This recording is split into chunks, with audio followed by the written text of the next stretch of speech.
Welcome to why the hell not Padmakumar. Thank you. എന്താണ് പത്മകുമാർ എന്താ ചെയ്യുന്നതെന്ന് നമ്മളെ വ്യൂവേഴ്സിനൊന്ന് ഇൻട്രൊഡ്യൂസ് ചെയ്യുക. എന്താ ചെയ്യുന്നത്? ഞാനൊരു ഡിസൈനറാണ്, ഓട്ടോമോട്ടീവ് HMI ഡിസൈനറാണ്. അപ്പോൾ അതായത് കാറിൻ്റെ ഇൻഫോർടൈൻമെൻറ്റ് സ്ക്രീൻസ് അങ്ങനെ മൊത്തം, പിന്നെ ഡ്രൈവേഴ്സ് ഡിസ്പ്ലേ, ഇപ്പോൾ പാസഞ്ചേഴ്സ് ഡിസ്പ്ലേ ഉണ്ട്, അങ്ങനത്തെ കാര്യങ്ങളുടെയൊക്കെ ഡിസൈൻ, മൊത്തം കാറിൻ്റെ അകത്തുള്ളൊരു എക്സ്പീരിയൻസിൻ്റെ ഡിസൈൻ എന്ന് പറയാം. ശരിക്കും കാർ എന്ന് പറഞ്ഞാൽ ശരിക്കും എക്സ്പീരിയൻസ് തന്നെയാണല്ലേ, ഒരു മെറ്റീരിയലിസ്റ്റ് തിങ് അല്ലാതെ അതൊരു എക്സ്പീരിയൻസ് ആണെന്ന് ഉള്ള രീതിയിലാണ് അതിനെ പെർസീവ് ചെയ്യുന്നത് അല്ലേ? അതെ, അങ്ങനെ തന്നെയാണ്. എനിക്കെപ്പോഴും തോന്നിയിട്ടുണ്ട്, ഇപ്പോൾ പേഴ്സണലി എൻ്റെ ഒരു അഭിപ്രായം പറയാണ്, എനിക്കെപ്പോഴും തോന്നിയിട്ടുണ്ട് വണ്ടിയൊക്കെ ഞാൻ എപ്പോഴും മെറ്റീരിയലിസ്റ്റിക് ആയിട്ടുള്ളൊരു സാധനമായിട്ടാണ് ഞാൻ കണ്ടിട്ടുള്ളത്. ഞാൻ അതിനെ പെർസീവ് ചെയ്തിട്ടുള്ളത് വണ്ടിയുള്ള ആ സാധനമുള്ള രീതിയിലാണ് പെർസീവ് ചെയ്തിട്ടുള്ളത്. പക്ഷെ ശരിയാണ്. അതെ, പക്ഷെ എന്നാലും ചില വണ്ടികളൊക്കെ കാണുമ്പോൾ എന്താണ് ആ സാധനം, അതെ, എന്ത് ഭംഗിയാണ്, നമ്മൾ അറിയാതെ നമ്മൾ ക്യാപ്റ്റിവേറ്റ് ആയിട്ട് നിൽക്കുകയാണ്. അതെ, അതുണ്ട്, മനസ്സിലായെനിക്ക്. അതെ, നമ്മൾ ചിലതൊക്കെ കാണുമ്പോൾ നമ്മൾ തന്നെ അറിയുന്നില്ല നമ്മളതിൽ ലയിച്ചു പോകുന്നത്. അതെ, നോക്കിയിട്ട് തന്നെ നിൽക്കുകയാണ്. അതെ. എനിക്കങ്ങനെ എപ്പോഴാണ് അതിനോടുള്ള ഇൻട്രസ്റ്റ് തോന്നിയത്, ഒരു വണ്ടിയോടുള്ള ആ ഒരു ഇൻട്രസ്റ്റ് ഒക്കെ എങ്ങനെ വന്നത്? അതിപ്പോൾ ചോദിച്ചാൽ അത് നമുക്ക് ഓർമ്മയില്ല എപ്പോഴാണ് തുടങ്ങിയത്. അപ്പോൾ ഒരുപാട് മുമ്പേ തുടങ്ങിയിട്ടുണ്ട്. ഇപ്പോൾ ഏറ്റവും ഏർലിയസ്റ്റ് മെമ്മറി ആലോചിച്ചാൽ പണ്ട് പിന്നെ കാറ് പിന്നെ അമ്മേനോട് ഞാൻ വരച്ച് തരാൻ പറഞ്ഞിരുന്നു, കാറും ബസ്സും ഒക്കെ. അപ്പം അങ്ങനെ വരച്ച് തന്നിരുന്നു. അപ്പം അത് നോക്കി ഞാനും വരച്ചിരുന്നു. പിന്നെ അങ്ങനെ പിന്നെ എൻ്റെ അടുത്ത് മറ്റേ ഈ ഹോട്ട് വീൽസ് ഒക്കെ നീ അവിടെ തുറന്നു വെച്ചിട്ട് തന്നെ പണ്ടേ ഉണ്ടായിരുന്നു പറഞ്ഞു. ഹോട്ട് വീൽസ് മാനത്തെ ഹോട്ട് വീൽസ് പണ്ടുണ്ടായിരുന്നു, അത് മാമൻ തന്നായിരുന്നു. അങ്ങനെ മിക്കവാറും കളിപ്പാട്ടങ്ങളിലൂടെയും ഒക്കെ തന്നെയാണ് കാറിൽ ഇൻട്രസ്റ്റ് വന്നത്. പിന്നെ ഇപ്പോൾ മെമ്മറി ചോദിച്ചാൽ എനിക്ക് ഓർമ്മ, പിന്നെ മാമ തന്ന ഒരു കാറുണ്ടായിരുന്നു, ഫയർ ബേർഡ്. അതിപ്പോഴും എൻ്റെ കയ്യിലുണ്ട്, റിമോട്ടിൻ്റെ കാറാണ്, റിമോട്ടുള്ളൊരു കാർ. അതന്നെ, അങ്ങനെ കുറേ ഇതുണ്ട്. അപ്പോൾ കുറെ മുമ്പോട്ട് മൊമെന്റ് പറയാൻ വയ്യല്ലേ, അങ്ങനെ ചോദിച്ചാൽ എനിക്ക് അറിയില്ല. അതൊരു ഓർമ്മ വെക്കുമ്പോൾ തന്നെ സാധനം അവിടെ ഉള്ള പോലെയാണ് എനിക്ക് തോന്നുന്നത്. പിന്നെ എന്താണ് ജോലിയിൽ എന്താണ് ഇതിലാണെന്ന് പറഞ്ഞു, കാർ ഡിസൈനിങ്ങും ഇതും, അതിലേക്ക് എങ്ങനെ എത്തിപ്പെട്ടത്? ഒറ്റയടിക്കാണ് എത്തിപ്പെടുകയാണോ അതോ പഠനം തന്നെ ആ വഴിക്കാണോ വരുന്നത്? അങ്ങനെ ചോദിച്ചാൽ അവൾ ഇങ്ങനെ പാഷൻ തുടങ്ങി. അപ്പോൾ നമുക്ക് ഒരു ചിന്ത ഉണ്ടായിരുന്നു, ഇങ്ങനത്തെ എന്തെങ്കിലും കാറിനായിട്ട് ബന്ധപ്പെട്ട തന്നെ വേണമെന്നുള്ള ഒരു ഇതുണ്ടായിരുന്നു. അപ്പോൾ പിന്നെ ഒരു ഘട്ടത്തിൽ ഞാൻ കാറ് വരയ്ക്കാൻ തുടങ്ങിയിരുന്നു. കാറ് വരയ്ക്കാൻ തുടങ്ങിയപ്പോൾ എനിക്ക് തോന്നുന്നത് അതിലേക്കൊരു ഫസ്റ്റ് മൊമെൻ്റ് എനിക്ക് ഒരു ഓർമ്മയുള്ളത് പൾസർ കാണാൻ തുടങ്ങിയപ്പോൾ പൾസർ വരച്ച് തുടങ്ങി. പൾസർ വരച്ചിട്ടാണ് എനിക്ക് തോന്നുന്നത് ഫസ്റ്റ് പിന്നെ കാര്യമായിട്ട് ബൈക്കിൻ്റെ വരയ്ക്കലൊക്കെ തുടങ്ങിയിട്ട്. പിന്നെ അങ്ങനെ നിരന്തരം കാറ് വരെയും ബൈക്ക് വരെയും മാത്രമായിരുന്നു കുറേ കാലം. അപ്പോൾ അതിൻ്റെ ഒരു ബുക്കൊക്കെ ഉണ്ടായിരുന്നു. എന്നിട്ട് അത് കഴിഞ്ഞിട്ട് പിന്നെ എനിക്ക് തോന്നുന്നത് 5ാം ക്ലാസ്സിൽ നിന്നൊക്കെ എൻ്റെ ക്ലാസ്സിൽ തന്നെ എൻ്റെ ഫ്രണ്ടിൻ്റെ കൂടെ ഞങ്ങൾ പൾസർ ബുക്ക് ഉണ്ടാക്കിയിരുന്നു, കുറേ പൾസറിൻ്റെ ഡിസൈൻസ് വെച്ചിട്ട്. അപ്പോൾ എങ്ങനെയാ വെച്ചാൽ നമ്മൾ ധൂമൊക്കെ കണ്ടിട്ട്, ധൂമിലാണ് നമ്മൾ സ്പോർട്സ് ബൈക്ക് കാര്യമായിട്ട് കാണുന്നത്. അപ്പോൾ അതുപോലെ പൾസർ വന്നാൽ എങ്ങനെ ഇരിക്കും എന്ന് പറഞ്ഞിട്ട് കുറേ പൾസറൊക്കെ വരച്ചിട്ട് അങ്ങനെ ഒരു ബുക്കൊക്കെ ഉണ്ടാക്കിയിരുന്നു. അത് അഭിനവ് എന്ന ഫ്രണ്ടിൻ്റെ പേര്, ഞങ്ങൾ രണ്ടാളും ഒരുമിച്ച് അങ്ങനെ ഉണ്ടാക്കിയിരുന്നു. പിന്നെ അങ്ങനെ നിരന്തരം കുറേ വരയ്ക്കലുണ്ടായിരുന്നു, കാറ് വരയ്ക്കുക, ബസ് വരയ്ക്കലൊക്കെ ഉണ്ടായിരുന്നു. അങ്ങനെ അങ്ങനെ ഒരു ബുക്ക് 2-3 ബുക്കൊക്കെ ഉണ്ടാക്കിയിട്ടുണ്ട്. അതന്നെ, അങ്ങനെ പിന്നെ അങ്ങനെയാണ് ശരിക്ക് അങ്ങനെ കയറിയിട്ട്. പിന്നെ എനിക്ക് തോന്നുന്നത് ഒരു 9ാം ക്ലാസ്സിൽ 10ാം ക്ലാസ്സിലൊക്കെ പഠിക്കുന്ന സമയത്ത് ഞാൻ പെയിൻറ്റിൽ പിന്നെ ഞങ്ങൾ ഗ്യാങ്ങൊക്കെ ഉണ്ടായിരുന്നു. അപ്പോൾ അതിൻ്റെ ലോഗോയിൽ എന്നൊക്കെ പറഞ്ഞിട്ട് അങ്ങനെ പെയിൻറ്റിൽ കുറച്ച് സാധനങ്ങൾ വിസിറ്റിംഗ് കാർഡൊക്കെ ഡിസൈൻ ചെയ്തിരുന്നു. അതായത് ജസ്റ്റ് വണ്ടി വെച്ചിട്ട് അതോ വെറുതെ ഡിസൈൻ ചെയ്യുക. അത് എനിക്ക് തോന്നുന്നത് ആ വരയും ഈ ഇൻട്രസ്റ്റും ഒക്കെ കണക്റ്റഡ് ആണെന്ന് എനിക്ക് തോന്നുന്നുണ്ട്. അപ്പം അങ്ങനെ അത് ചെയ്തിട്ട് പിന്നീട് ഒരു +1 +2 ഒക്കെ എത്തുന്ന സമയത്ത് ഫോട്ടോഷോപ്പിനെ പറ്റിയിട്ട് ജിനീദ് ആണ് എന്നോട് അതെ ജിനീദാണ് എന്നോട് പറഞ്ഞത്. ഓനാണ് ഫോട്ടോഷോപ്പൊക്കെ ചെയ്തിട്ട് ഫോട്ടോഷോപ്പിൽ ചെയ്ത് നോക്കിയാന്ന് പറഞ്ഞത്. അപ്പോഴാണ് ഞാൻ ഫോട്ടോഷോപ്പിൽ ചെയ്ത് നോക്കണത്. ഫോട്ടോഷോപ്പിൽ ചെയ്ത് നോക്കുമ്പോഴാക്കി മനസ്സിലായത് ഫോട്ടോഷോപ്പ് ഒരു അനന്തസാഗരാന്ന് എനിക്ക് മനസ്സിലായി. അപ്പോൾ അങ്ങനെ ഞാൻ അങ്ങനെ ചെയ്തിട്ട് അപ്പോൾ ഡിസൈൻ അങ്ങനെയായി. എന്നിട്ട് പിന്നെ ആ ഫോട്ടോഷോപ്പിൽ കാറിൻ്റെ സംഗതികളൊക്കെ ചെയ്ത് നോക്കി തുടങ്ങി.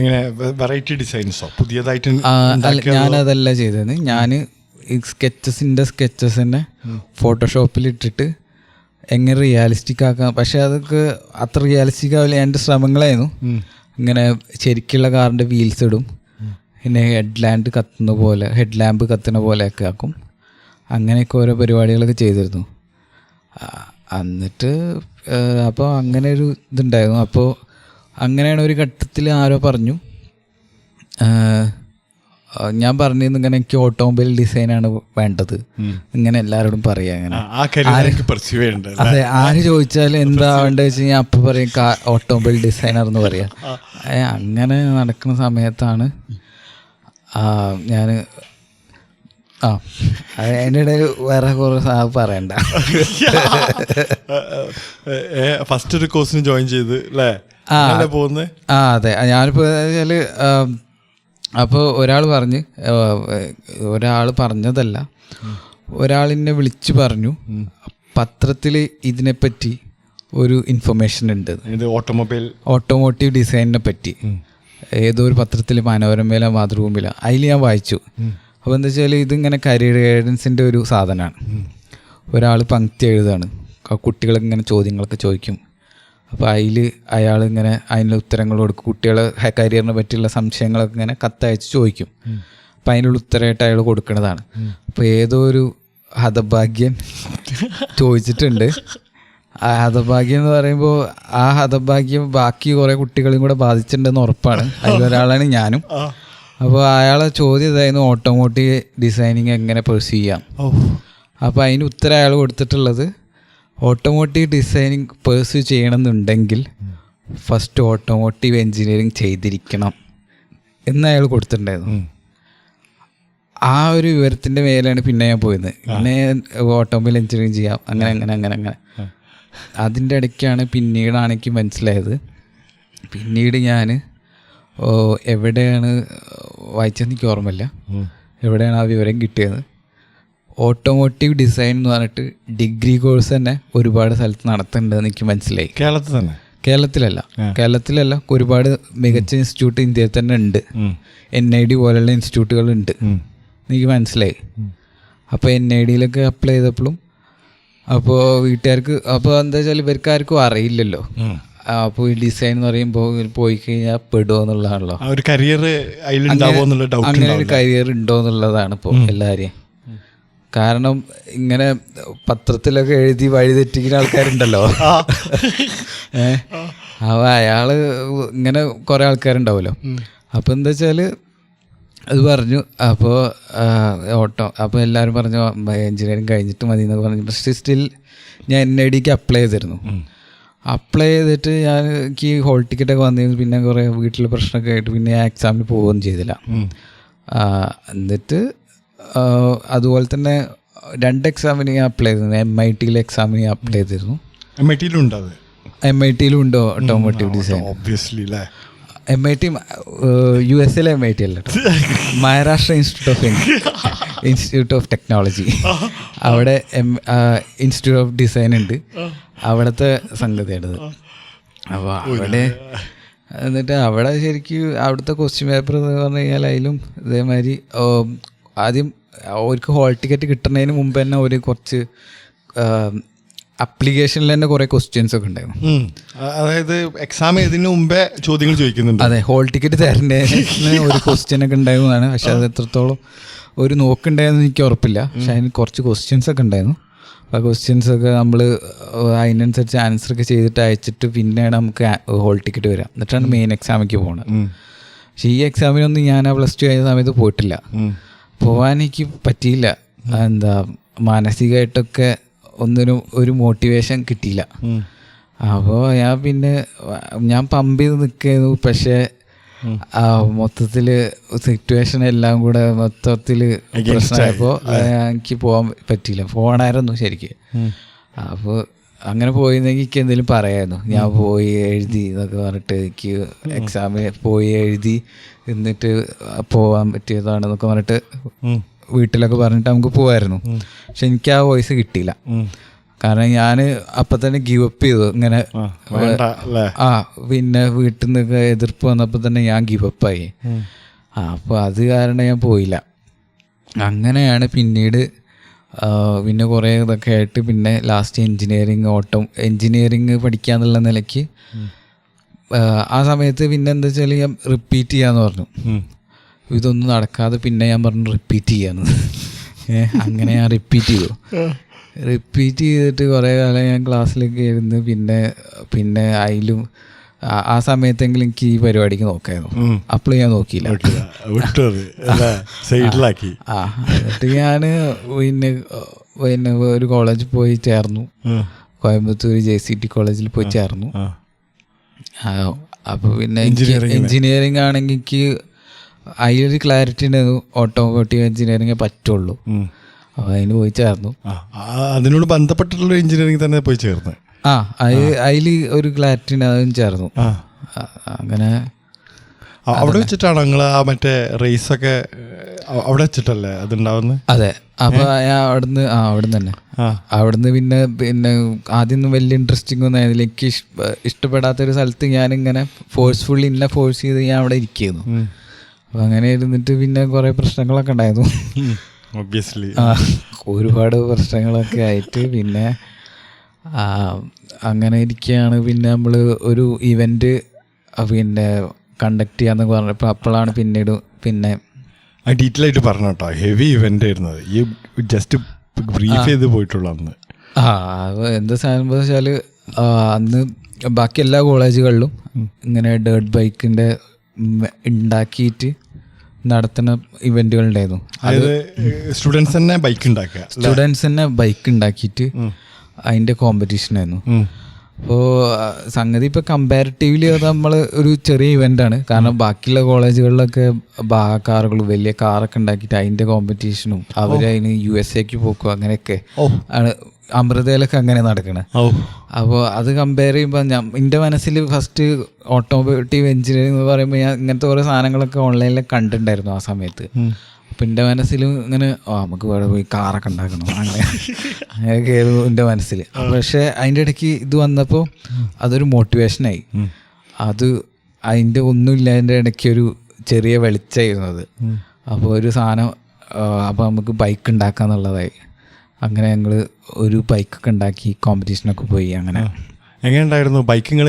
എത്ര ആൾക്കാർ ബൈക്കുകൾ ഫുൾ ബോഡി എന്തൊക്കെ വെച്ചിട്ട് ബൈക്ക് ഉണ്ടാക്കലാണ്?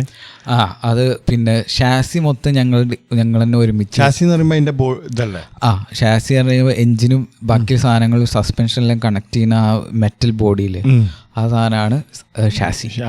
ആ ഷാസി നമ്മൾ വെൽഡ് ചെയ്ത് നമ്മൾ പിന്നെ വേറൊരാളടുത്ത് പോയിട്ട് അയാളെ കൊണ്ട് വെൽഡ് ചെയ്ത് ഉണ്ടാക്കിപ്പിച്ചായിരുന്നു. അതെ, എങ്ങനെ വേണം എന്നുള്ളതൊക്കെ നമ്മൾ പറഞ്ഞു കൊടുത്തിട്ട് അയാളെ കൊണ്ട് വെൽഡ് ചെയ്യിപ്പിച്ച് നമ്മൾ ഉണ്ടാക്കി. എന്നിട്ട് പിന്നെ നമ്മൾ തൃശ്ശൂർ പോയി എൻജിൻ വാങ്ങി വന്നു. എൻജിൻ വാങ്ങി പറഞ്ഞാൽ ഒരു പഴയ എൻജിൻ M80 എൻജിനെ വാങ്ങി വന്ന്. അതിപ്പോൾ നമ്മുടെ ടീമിൽ ഏറ്റവും അറിവുണ്ടായിരുന്നത് ഗോകുൽ പറഞ്ഞ ഗോകുല് പറഞ്ഞ നമ്മളെ ഫ്രണ്ട് ഉണ്ടായിരുന്നു. അപ്പോൾ ഓനാണ് കാര്യമായിട്ട്, ഓൻ്റെ അടുത്തു നിന്നൊക്കെയാണ് ഞങ്ങൾ കുറേ കാര്യങ്ങൾ ഞാൻ പഠിച്ചത്. ഇതിപ്പോൾ അങ്ങനെ നമ്മളെ ക്ലാസ്സിൽ കുറേ ആൾക്കാരുണ്ടായിരുന്നു. അപ്പോൾ ഓരോക്കെ അടുത്തു നിന്നാണ് ഞാൻ ശരിക്കും ഒരു ബൈക്ക് കേടുന്നു കഴിഞ്ഞാൽ എങ്ങനെ അതിന് ഓടാൻ പറ്റുന്ന ലെവലിലേക്ക് ആക്കാന്നുള്ള അറിവ് എനിക്ക് അവിടെ നിന്ന് കിട്ടണം. അപ്പോൾ ഞങ്ങളന്ന് പിന്നെ ഗോകുലാണ് അന്ന് പോയിട്ട് തൃശ്ശൂർ പോയിട്ട് പിന്നെ പൊളി മാർക്കറ്റ് പോയിട്ട് എൻജിൻ വാങ്ങി വന്നു. M80 എൻജിൻ വാങ്ങി വന്നിട്ട് ഞങ്ങൾ അവരന്ന് രാത്രി എത്തിയത്. രാത്രി എത്തിയിട്ട് പിന്നെ അന്ന് രാത്രി മൊത്തം ഇരുന്ന് ഞാനത് ക്ലീൻ ചെയ്യുന്നു. എൻജിൻ മൊത്തം അഴിച്ചിട്ട് പിന്നെ ഓരോ ഫിൻസ് അടക്കം മൊത്തം അങ്ങനെ ഇരുന്ന് ഡീറ്റെയിൽഡ് ആയിട്ട് ക്ലീനിങ് ആയിരുന്നു. അങ്ങനെ മൊത്തം ക്ലീൻ ചെയ്തിട്ട് രാവിലെ ഒരു കുറേ മണിക്കൂറിന്റെ പണിയല്ല ക്ലീനിങ് എന്ന് പറഞ്ഞാൽ. കുറേ മണിക്കൂർ ഭയങ്കരമായ പണിയായിരുന്നു അത്. ഭയങ്കരമായ പണി പറഞ്ഞാൽ ശരിക്കും ഒരു ഭയങ്കരമായ പണിയാണ്. പക്ഷേ ഞാനത് എൻജോയ് ചെയ്തുകൊണ്ട് ചെയ്യായിരുന്നു. അങ്ങനെ ചെയ്തിട്ട് ലാസ്റ്റ് ഒരു 8 മണി 9 മണിയൊക്കെ ആയപ്പോൾ, രാവിലെ 8 മണി 9 മണിയൊക്കെ ആയപ്പോൾ എനിക്ക് തോന്നുന്നു പരിപാടിയെല്ലാം തീർന്ന് ഫുള്ളി അസംബിൾഡായി. തിരിച്ചെല്ലാം എൻജിൻ വെച്ചിട്ട് ഓയിലൊക്കെ ഒഴിച്ചിട്ട് സ്റ്റാർട്ട് ചെയ്ത് നോക്കി. സ്റ്റാർട്ടായി.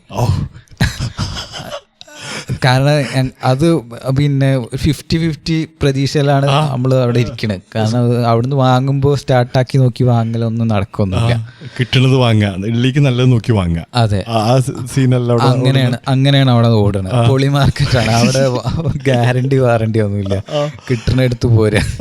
അങ്ങനെയാണ്.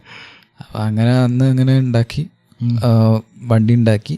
ഞങ്ങൾ 1-2 കോമ്പറ്റീഷനിലൊക്കെ പങ്കെടുത്തു. കോമ്പറ്റീഷൻസ് ഉണ്ട് അല്ലേ? എങ്ങനെയാണ് എല്ലാ എഞ്ചിനീയറിംഗ് കോളേജസും ഓരോ വണ്ടികൾ ഉണ്ടാക്കിയിട്ടുള്ള കോമ്പറ്റീഷനാ? എഞ്ചിനീയറിംഗ് കോളേജിൽ നിന്ന് ഒരു എഞ്ചിനീയറിംഗ് കോളേജിൽ നിന്ന് 2-3 ടീമൊക്കെ ഉണ്ടാവും. എടുത്തെടുത്തോ ഈ പറഞ്ഞത് നിങ്ങൾ എന്താണ് M80 എഞ്ചിൻ എടുത്തിട്ട് ഫുൾ ഫിക്സ് ചെയ്തിട്ട് നിങ്ങൾ സെറ്റാക്കി വണ്ടി. അതെ. എത്ര ആൾക്കാരുണ്ടായിരുന്നു ടീമിൽ? ഞങ്ങൾ 11 ആളുണ്ടായിരുന്നു എന്നാണ് എൻ്റെ ഓർമ്മ. 11 ആൾക്കാരും കൂടി ഒരു വണ്ടി ഫുള്ള് നിങ്ങൾ സെറ്റാക്കി എടുത്തു? അതെ, വണ്ടി ഉണ്ടാക്കിയെടുത്തു. എത്ര ദിവസത്തെ പരിപാടി ആയിരുന്നത്? അത് എൻ്റെ ഓർമ്മയിൽ ഏകദേശം ഒരു 2 മാസം എടുത്തിട്ടുണ്ടാവും. ശരിക്കും വലിയൊരു പ്രൊജക്റ്റ് തന്നെ ആയിരുന്നു അല്ലേ നിങ്ങളുടെ? അതെ, ഞങ്ങൾ വലിയൊരു പ്രൊജക്റ്റായിരുന്നു. ഞങ്ങൾ ഏറ്റവും വലിയ പഠനം നടന്ന പ്രൊജക്റ്റ് അതായിരുന്നു. അതായിരുന്നപ്പോൾ ഞങ്ങൾ 4 വർഷം എൻജിനീയറിംഗ് പഠിച്ചതിനേക്കാളും കൂടുതൽ ഞാൻ പഠിച്ചത്, ബാക്കി എല്ലാവർക്കോ അറിയില്ല.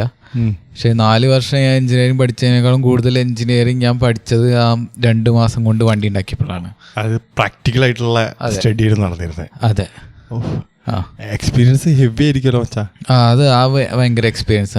അതിന് കിട്ടിയ എക്സ്പീരിയൻസ് ഒക്കെ ഞാൻ എപ്പോഴും എൻ്റെ വണ്ടിയും അപ്ലൈ ചെയ്യുന്നുണ്ട്. കാരണം ശരിക്കും ഒരു വണ്ടി എങ്ങനെ ഉണ്ടാക്കുക, അല്ലെങ്കിൽ അതിൻ്റെ പാർട്സ് എങ്ങനെ, ശരിക്കും അതിൻ്റെ എഞ്ചിനീയറിംഗ് ലെവലിൽ അതെങ്ങനെ വർക്ക് ചെയ്യാന്നുള്ളത് വരെ പഠിച്ചിട്ടുണ്ടാവുമല്ലോ. അതെ, എങ്ങനെ വർക്ക് ചെയ്യാന്നുള്ളതിനെ കുറിച്ചൊക്കെ കൃത്യമായ ധാരണ അപ്പോഴാണ് എനിക്ക് കിട്ടിയത്. മറ്റേത് വെറും തിയറി അല്ലേ നമ്മൾ മനസ്സിലാക്കുന്നത്. ഇന്നത്തെ കാലത്താണെങ്കിൽ ശരിക്കും അന്ന് അത്ര ഇൻ്റർനെറ്റ് അത്ര പോപ്പുലർ ആയിട്ടുണ്ടായിരുന്നില്ല. ഇന്നായിരുന്നെങ്കിൽ നമ്മൾ യൂട്യൂബ് നോക്കി വീഡിയോ ഒക്കെ നോക്കി നമുക്ക് മനസ്സിലാക്കായിരുന്നു. പക്ഷെ നമ്മൾ പഠനം തുടങ്ങിയ സമയത്തൊന്നും ശരിക്കും ഇൻ്റർനെറ്റ് അത്ര പോപ്പുലർ ആയിട്ടില്ല. ജിയോ വന്നത് എനിക്ക് 2 വർഷം കൂടെ കഴിഞ്ഞിട്ടാണ്, എപ്പോഴാണ് എനിക്ക് ഓർമ്മയില്ല. ജിയോ വന്നപ്പോഴൊക്കെയാണ് ശരിക്കും നമുക്ക് ഇൻ്റർനെറ്റ് കുറച്ചും കൂടി പോപ്പുലർ ആയത്. ആ സമയത്താണ് നമ്മൾ യൂട്യൂബിലൊക്കെ നോക്കി ഇങ്ങനത്തെ വീഡിയോ ഒക്കെ നോക്കിയിട്ട് എങ്ങനെയാണ് എൻജിൻ വർക്ക് ചെയ്യുന്നത്, ഓരോ എൻജിൻ ടൈപ്സ് എങ്ങനെയൊക്കെ വർക്ക് ചെയ്യണം എന്നൊക്കെ നോക്കി പഠിക്കാൻ തുടങ്ങി ആ സമയത്താണ്. മറ്റേത് എന്താ വെച്ചാൽ നമ്മൾ ടെക്സ്റ്റ് ബുക്കിൽ കാണുന്ന സാധനം മാത്രമേ നമുക്ക് അറിയുള്ളൂ. അത് ശരിക്കും എങ്ങനെയാന്ന് കണ്ട് മനസ്സിലാക്കിയത് നമ്മളിത് ചെയ്തപ്പോഴാണ്. അത് ശരിക്കും എന്താ പറയുക, ഇത് നിങ്ങൾ ഏകദേശം M80 രൂപത്തിൽ തന്നെ ഉണ്ടാക്കിയത് അതോ സ്പോർട്സ് ബൈക്ക് മറ്റേ ഓഫ് റോഡ് സാധനത്തിൻ്റെ രൂപത്തിലാണ് ഉണ്ടാക്കിയത്? എങ്ങനെ ഉണ്ടാക്കിയത് നിങ്ങളെ സാധനം? അത് പിന്നെ അതിൻ്റെ ഡിസൈൻ്റെ സാധനം എനിക്കാണ് ഉത്തരവാദിത്തം, എനിക്കാണ് തന്നത്. അതായത് എങ്ങനെ അതിൻ്റെ ഔട്ട്ലുക്ക് എങ്ങനെ വേണ്ടതെന്നുള്ളത്. പക്ഷേ ആ സംഗതി തന്നെ ഞങ്ങൾക്ക് ബാക്ക്ലാഷ് ചെയ്തത്. അത് എങ്ങനെ ഔട്ട്ലുക്കിൻ്റെ ഇതിൽ എന്ന് പറഞ്ഞു കഴിഞ്ഞാൽ ഡിസൈനിൽ പിന്നെ ഞങ്ങൾ കുറേ പിന്നെ ബോർഡൊക്കെ വെച്ചിട്ട് നമ്മളിങ്ങനെ കുറേ പാനലൊക്കെ ഉണ്ടാക്കിയൊക്കെ എടുത്തു. പക്ഷെ അവിടെ ഞങ്ങൾക്ക് ആ സാധനം ഉണ്ടാക്കണേൽ വന്നൊരു സംഗതിയാണ് ഞങ്ങൾക്ക് ബാക്ക്ലാഷ് ചെയ്തത്. എന്താണ് അതെങ്ങനെയെന്ന് വെച്ചാൽ നമ്മൾ കുറച്ച് പുട്ടിയൊക്കെ അടിച്ചിട്ട് ഒരു സൈഡ് പാനൽ ഉണ്ടാക്കിയിരുന്നു. ടാങ്കിന്റെ സൈഡിൽ കൂടെ കാണാൻ രസത്തിന് വേണ്ടിട്ട് അങ്ങനെ കട്ട് ചെയ്ത് ഉണ്ടാക്കി. അപ്പോൾ ആ സാധനങ്ങൾ സ്മൂത്ത് ആക്കാൻ വേണ്ടിയിട്ട് ആ പുട്ടി നിങ്ങൾ ഒരുപാട് സാൻഡ് ചെയ്തിരുന്നു. സാൻഡ് ചെയ്തപ്പോൾ നന്നായിട്ട് പൊടി പറന്നു. ആ പൊടി മൊത്തം സെറ്റിലായത് ടാങ്കിൻ്റെ ഉള്ളിലാണ്. അപ്പോൾ അങ്ങനെ ടാങ്ക് അടവായിട്ട് കുറേ നമ്മൾ അങ്ങനെ 1-2 സാധനത്തിൽ നമ്മൾ വണ്ടി ഓഫായിട്ടൊക്കെ പൊട്ടി. എന്നിട്ട് നിങ്ങള് റേസിലേക്ക് നിങ്ങള് സെറ്റായി. റേസ് നിങ്ങൾ നടത്തി എന്ന് പറഞ്ഞല്ലോ കോളേജില്? കോളേജിൽ ഞങ്ങൾ അത് കഴിഞ്ഞിട്ട് പിന്നീടാണ് ഞങ്ങള് എന്താ ഒരു ഇവന്റ് നടത്താന്നുള്ളൊരു ഇതിലേക്ക് വന്നത്. അതിനായിട്ട് ഞാനല്ല പിന്നെ അത് എന്താ അതിനുള്ള പെർമിഷന് വേണ്ടി ഇറങ്ങി നടന്നത് വേറെ ഒരുപാട് ആൾക്കാരാണ്.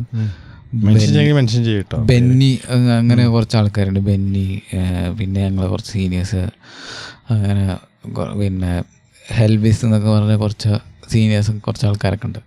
അപ്പോൾ അവരെല്ലാവരും കൂടെയാണ് ഇതിന് പെർമിഷന് വേണ്ടി നടന്നിരുന്നത്. അങ്ങനെ ഞങ്ങൾ ആദ്യമായിട്ട് സ്റ്റുഡൻസ് നടത്തുന്നൊരു ഇവൻ്റ് ആ കോളേജിൽ പ്രവേഗ എന്നൊരു ഇവൻറ്റ് ഞങ്ങളാണ് നടത്തിയത്. പ്രവേഗ.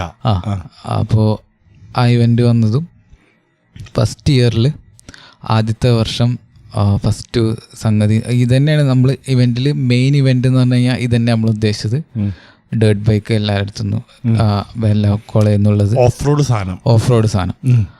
അപ്പം അതിൽ സ്പെഷ്യാലിറ്റി എന്താണെന്ന് വെച്ചാൽ നമ്മൾ സാധാരണ എല്ലാ കോളേജിലും ഉണ്ടായിരുന്ന ഇവൻ്റ് എന്താണെന്ന് വെച്ചാൽ സിംഗിളായിട്ട് ചെറിയ വീതി കുറഞ്ഞൊരു ട്രാക്കിൽ സംഗതി. അതിൻ്റെ ഇവൻ്റ് സാധാരണ എങ്ങനെയാണെന്ന് വെച്ചാൽ ഫസ്റ്റ് ആ വണ്ടി മൊത്തം ചെക്ക് ചെയ്യും, അതിൻ്റെ സ്പെക്സും ഇതെല്ലാം. ഫസ്റ്റ് ബ്രേക്കിംഗ് ടെസ്റ്റ് ഉണ്ടാവും, ആക്സിഡൻറ്റ് ടെസ്റ്റ്, അങ്ങനെ കുറച്ച് ചെറിയ ചെറിയ ടെസ്റ്റുകൾ ഉണ്ടാവും. അത് കഴിഞ്ഞ് ട്രാക്ക് ടെസ്റ്റ് വരും. ട്രാക്ക് ടെസ്റ്റിൽ എങ്ങനെയാണെന്ന് വെച്ചാൽ ഒരു വണ്ടി ഒരു സമയത്ത് വിടും, ചെറിയ വീതി കുറഞ്ഞ ട്രാക്കായിരിക്കും. അതിൽ കുറച്ച് എൻഡ്യൂറൻസ് ടെസ്റ്റുകളുണ്ട്. ഇങ്ങനെ എന്താ കുറച്ച് ഹില്ല്, ഇങ്ങനെ കുറച്ച് എന്തെങ്കിലും സാധനങ്ങളൊക്കെ ഇടയിൽ കൊടുത്തിട്ടുണ്ടാവും, പൈപ്പ് കൊടുത്തിട്ടുണ്ടാവും, ടയർ കൊടുത്തിട്ടുണ്ടാവും. ഇതെല്ലാം ചാടി കടന്ന് പോകണം. അങ്ങനെയാണ് ഇപ്പോൾ അതിൻ്റെ ടെസ്റ്റ് വരിക. സാധാരണ എല്ലാ കോളേജിലും അങ്ങനെ ഉണ്ടായിരുന്നത്. പക്ഷെ നമ്മളെ കോളേജിൽ നമ്മൾ ഒരു ടിസ്റ്റ് കൊടുത്തു. നമ്മൾ ശരിക്കുള്ള ഇവന്റിൽ നമ്മളെങ്ങനെയാണ് കാണല്, 3-4 വണ്ടി ഒരുമിച്ച് പോകും, ഫസ്റ്റ് എത്തുന്ന ആൾ ജയിക്കും. ഞങ്ങൾ ആ സാധനം ഇറക്കി. ബാംഗ്ലൂർ ഡേയ്സിൽ ദുൽഖർ ചെയ്യുന്ന പോലെ. അതെ, ഞങ്ങളൊരു കുറച്ചും കൂടി വീതി കൂടിയ ട്രാക്ക് അവിടെ ഉണ്ടാക്കി. അതിൽ ആ സംഭവത്തിൽ ട്രാക്ക് ഉണ്ടാക്കണേലൊന്നും ഞാനില്ല കേട്ടോ. എനിക്ക് ഏൽപ്പിച്ച് തന്ന സാധനം ഡിസൈനാണ്, അതിൽ അത് വേറെ. അപ്പോൾ ഈ സാധനം അങ്ങനെ ഇവന്റ് നടത്തി ടീമാണ് ചെയ്യുന്നത്. അതെ. എൻ്റെ പിന്നെ ഫസ്റ്റ് ഇയറിൽ എങ്ങനെയാന്ന് വെച്ചാൽ നമ്മൾ സീനിയർ ഉണ്ടായിരുന്നു, സൂര്യബാലൻ എന്ന് പറഞ്ഞ മൂപ്പരുടെ അടുത്ത് നിന്ന് കുറേ സാധനം ഡിസൈനിൽ പഠിച്ചിട്ടുണ്ട്. അപ്പോൾ മൂപ്പരുടെ അടുത്ത് നിന്നാണ്, മൂപ്പരെ കീഴിലാണ് ഞാൻ ഫസ്റ്റ് ഇയറിൽ വർക്ക് ചെയ്തത് ഡിസൈനിൽ. അപ്പോൾ ആ ഡിസൈനിൽ മൊത്തം ഫ്ലെക്സ് ഡിസൈന്, അങ്ങനെ എന്താ ചെസ്റ്റ് കാർഡ് ഡിസൈന്, വണ്ടീൻ്റെ മേലെ ഒട്ടിക്കുന്ന സ്റ്റിക്കറിൻ്റെ ഡിസൈന്, അങ്ങനെ കുറേ സാധനങ്ങളുണ്ടായിരുന്നു. അപ്പോൾ ഈ സാധനങ്ങളെല്ലാം ഡിസൈൻ ചെയ്യലായിരുന്നു. ഡിസൈൻ ഡിപ്പാർട്ട്മെൻറ്റിൻ്റെ പണി അതാണ്. ഫസ്റ്റ് ഇയർ അത് ചെയ്തു.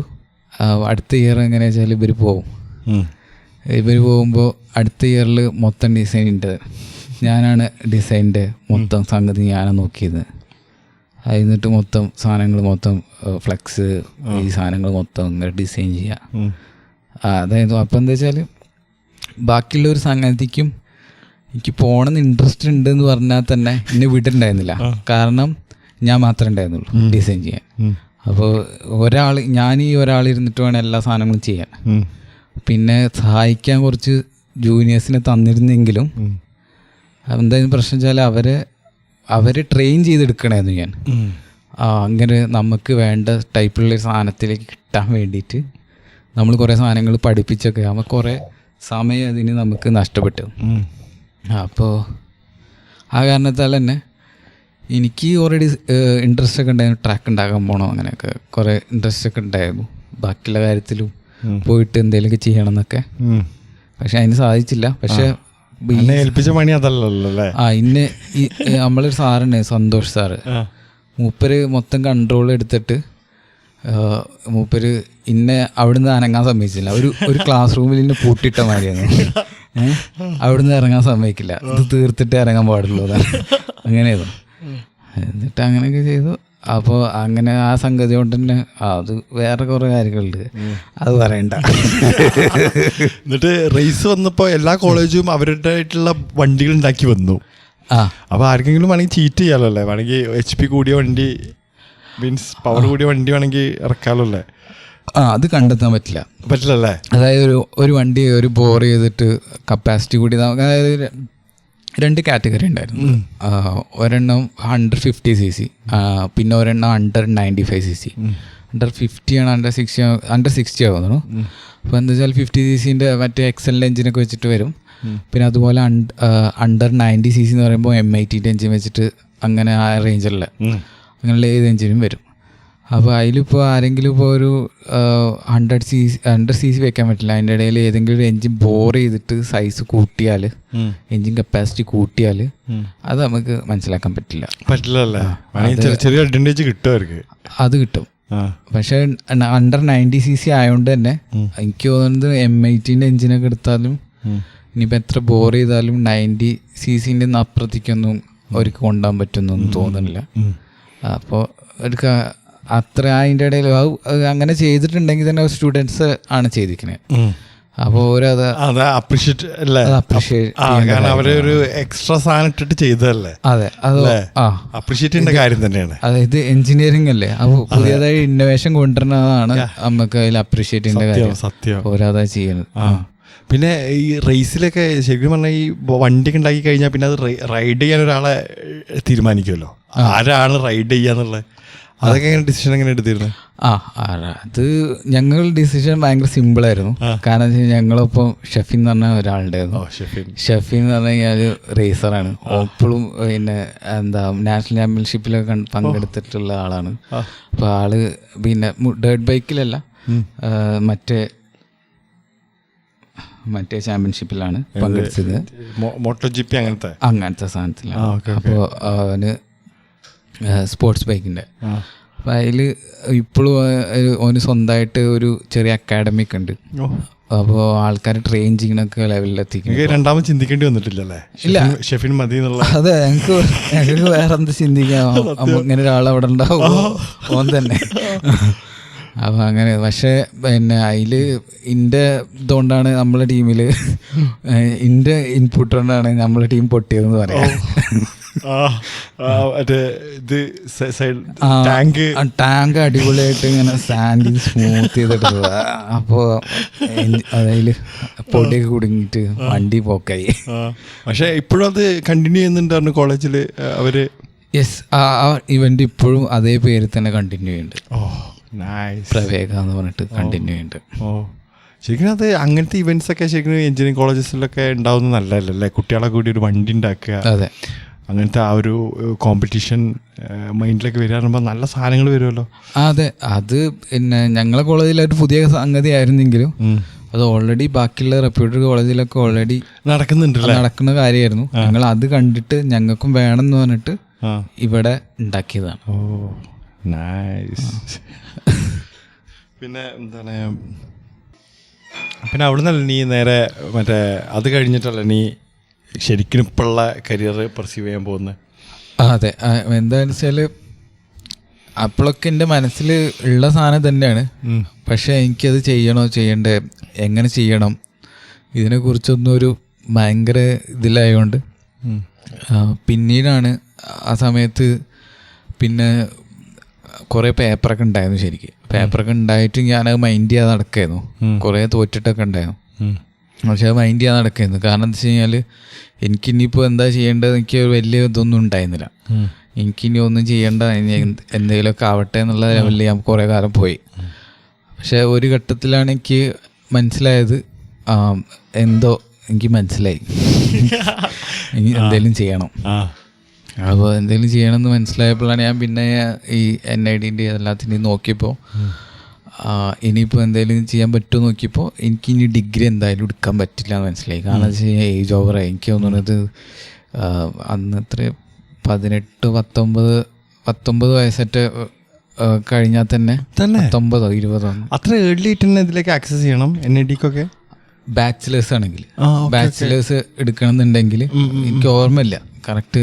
കാരണം ആ സമയത്ത് ഞാൻ നോക്കുമ്പോൾ ഏജ് ഓവറായി. ഏജ് ഓവർ ആയതുകൊണ്ടാണ് പിന്നെ എനിക്ക് പിന്നെ മുന്നിൽ ഒരൊറ്റ ഓപ്ഷനേ ഉള്ളൂ, എൻജിനീയറിങ് കംപ്ലീറ്റ് ചെയ്ത് അല്ലെങ്കിൽ വേറെ സാധനം വീണ്ടും ഞാനൊരു 3 കൊല്ലമൊക്കെ പഠിച്ചിട്ട് വേണം, അല്ലെങ്കിൽ പിന്നെ പൈസ കൊടുത്ത് വേറെ പിന്നാമ്പുറത്തോടെ എന്തെങ്കിലുമൊക്കെ ഒരു ഡിഗ്രി ഉണ്ടാക്കി വന്നിട്ട് ചെയ്യേണ്ടി വരും. അപ്പം അതിലും നല്ലത് എൻ്റെ കയ്യിൽ ഇപ്പോൾ മുന്നിൽ എൻജിനീയറിംഗ് എന്നൊരു സാധനം കിടക്കുന്നുണ്ട്. കുറച്ച് പേപ്പറുണ്ട്. പേപ്പർ കുറച്ച് പേപ്പറല്ല, കുറേ പേപ്പർ ഉണ്ടായിരുന്നു. അപ്പോൾ അത് മൊത്തം ക്ലിയർ ആക്കി എടുത്ത് കഴിഞ്ഞാൽ എനിക്ക് ഇനി ഡിസൈൻ എന്ന് പറഞ്ഞ സാധനത്തിലേക്ക് എത്താൻ പറ്റുള്ളൂ എന്ന് മനസ്സിലായി. അപ്പോൾ എന്താ വെച്ചാൽ എനിക്ക് ഈ സംഗതികളൊക്കെ എനിക്ക് ഭയങ്കര രസമായിരുന്നു. ഇങ്ങനെ വണ്ടി ഉണ്ടാക്കലും ഈ പരിപാടിയൊക്കെ, വണ്ടി ഡിസൈൻ ചെയ്യുക, വണ്ടി ഡിസൈൻ ചെയ്യുക, ലിറ്ററലി നമ്മൾ വണ്ടി ഉണ്ടാക്കലായിരുന്നു മെയിൻ. അപ്പോൾ അങ്ങനെ അവിടെ നമ്മളൊക്കെ കുറേ ഇവരൊക്കെ വന്നിരുന്നു, എന്താ ലാറ്ററൽ എൻട്രിയിൽ നിന്ന് പിള്ളേരൊക്കെ വന്നപ്പോൾ തന്നെയാണ് ശരിക്കും ഞാൻ കുറച്ചും കൂടി ഇൻട്രസ്റ്റഡ് ആയത്. അവരടുത്ത് നിന്ന് കുറേ സാധനം പഠിച്ചു. ഞാൻ അപ്പോഴത്തേക്ക് ഒരു സെക്കൻഡ് ഹാൻഡ് NS വാങ്ങിയല്ലോ. സെക്കൻഡ് ഹാൻഡ് NS ആണെങ്കിൽ ഇടയ്ക്കിടയ്ക്ക് കുറച്ച് പ്രശ്നങ്ങളൊക്കെ ഇടയ്ക്ക് പണിയൊക്കെ വരും. എന്ന് വെച്ചാൽ എപ്പോഴും വർക്ക്ഷോപ്പ് പോയി പണിയെടുക്കാനുള്ള പൈസയ്ക്ക് വീട്ടിൽ ചോദിക്കാൻ പറ്റില്ല. അപ്പോൾ ഞാനത് നമ്മളെ സ്വന്തം കോളേജത്തെ വർക്ക്ഷോപ്പിൽ കയറ്റിയിട്ട് ലാറ്ററൽ എൻട്രീസ് നമ്മളെ ഫ്രണ്ട്സിനെ വിളിച്ചിട്ട് ഞങ്ങൾ ഒരുമിച്ചത് ശരിയാക്കും. അങ്ങനത്തെ അല്ലേ? നിങ്ങൾ തന്നെ ശരിക്കും വർക്ക്ഷോപ്പിൽ ചെയ്യുന്ന മാതിരി നിങ്ങൾ തന്നെ ഒരു ടീമായിട്ട് അതങ്ങ് ചെയ്യുമ്പോൾ എന്താ വെച്ചാൽ അങ്ങനെ ഓരോപ്പം നിന്നിട്ട് ഞാൻ കുറേ കാര്യം പഠിച്ചു. അപ്പോൾ അങ്ങനെ ആ സാധനം അപ്ലൈ ചെയ്തിട്ട് ഞാൻ എപ്പോഴും NS ഇപ്പോഴും പല സാധനങ്ങളും ഇപ്പോഴും ഞാൻ ശരിയാക്കും. NSന് ഇപ്പോൾ അതിന് ശേഷം കുറേ കാലം പ്രശ്നം ഉണ്ടായിരുന്നില്ല. പിന്നെ ഇപ്പോൾ പ്രായമായി 100,000 കിലോമീറ്റർ കഴിഞ്ഞപ്പോൾ പിന്നെ കുറേ പ്രശ്നങ്ങളായി. അതൊക്കെ ഇപ്പോൾ ഞാൻ കുറേ സാധനമൊക്കെ സ്വന്തമൊക്കെ നോക്കി. അങ്ങനെയൊക്കെ അതിൻ്റെയൊക്കെ ക്രെഡിറ്റ് പെരുക്കാണ്. ഇവരെ അടുത്ത് നിന്നിട്ടാണ് ഞാൻ പഠിച്ചിരിക്കണേ. അങ്ങനെയാണ്. പിന്നെ എന്താണ്, പിന്നെ അത് കഴിഞ്ഞിട്ട് നീ നേരെ ഇത് പഠിക്കാൻ പോവല്ലേ, ഈ ഡിസൈനിങ്ങും? അത് കഴിഞ്ഞിട്ട് ഞാൻ അങ്ങനെ പേപ്പറൊക്കെ ക്ലിയർ ആക്കിയിട്ട് നേരെ വണ്ടിന്റെ ഇതിലേക്ക് ഒരു വർഷം ഞാൻ അതിന് കോച്ചിങ്ങിന് പോയി. എറണാകുളത്ത് കോച്ചിങ്ങിന് പോകാനൊക്കെ. അപ്പോൾ ആ സമയത്ത് ഞാനത് ഇങ്ങനെ പാസ്സായി കഴിഞ്ഞപ്പോഴൊക്കെ തന്നെ വീട്ടിലൊക്കെ സമ്മതമായി. വീട്ടിലൊക്കെ എല്ലാവർക്കും ഓക്കെയാണ്. പിന്നെ അത് പാസ്സായി കിട്ടിയല്ലോ.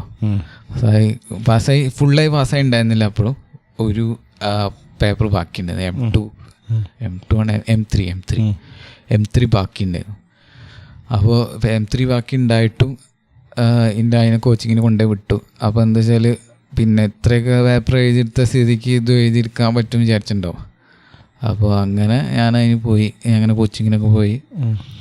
അങ്ങനെ എന്നിട്ട് NID പോയി. NID എന്താണ് ശരിക്കും കാറ് അവിടുന്ന് ഇപ്പൊ ഇവിടുന്ന് പഠിച്ചതിനും കാട്ടി കാറിനെ ശരിക്കും കുറച്ചും കൂടി ഡെപ്ത് ആയിട്ട് നോക്കി കാണുന്നുണ്ടാവല്ലോ NID. NID നമ്മൾ പഠിച്ച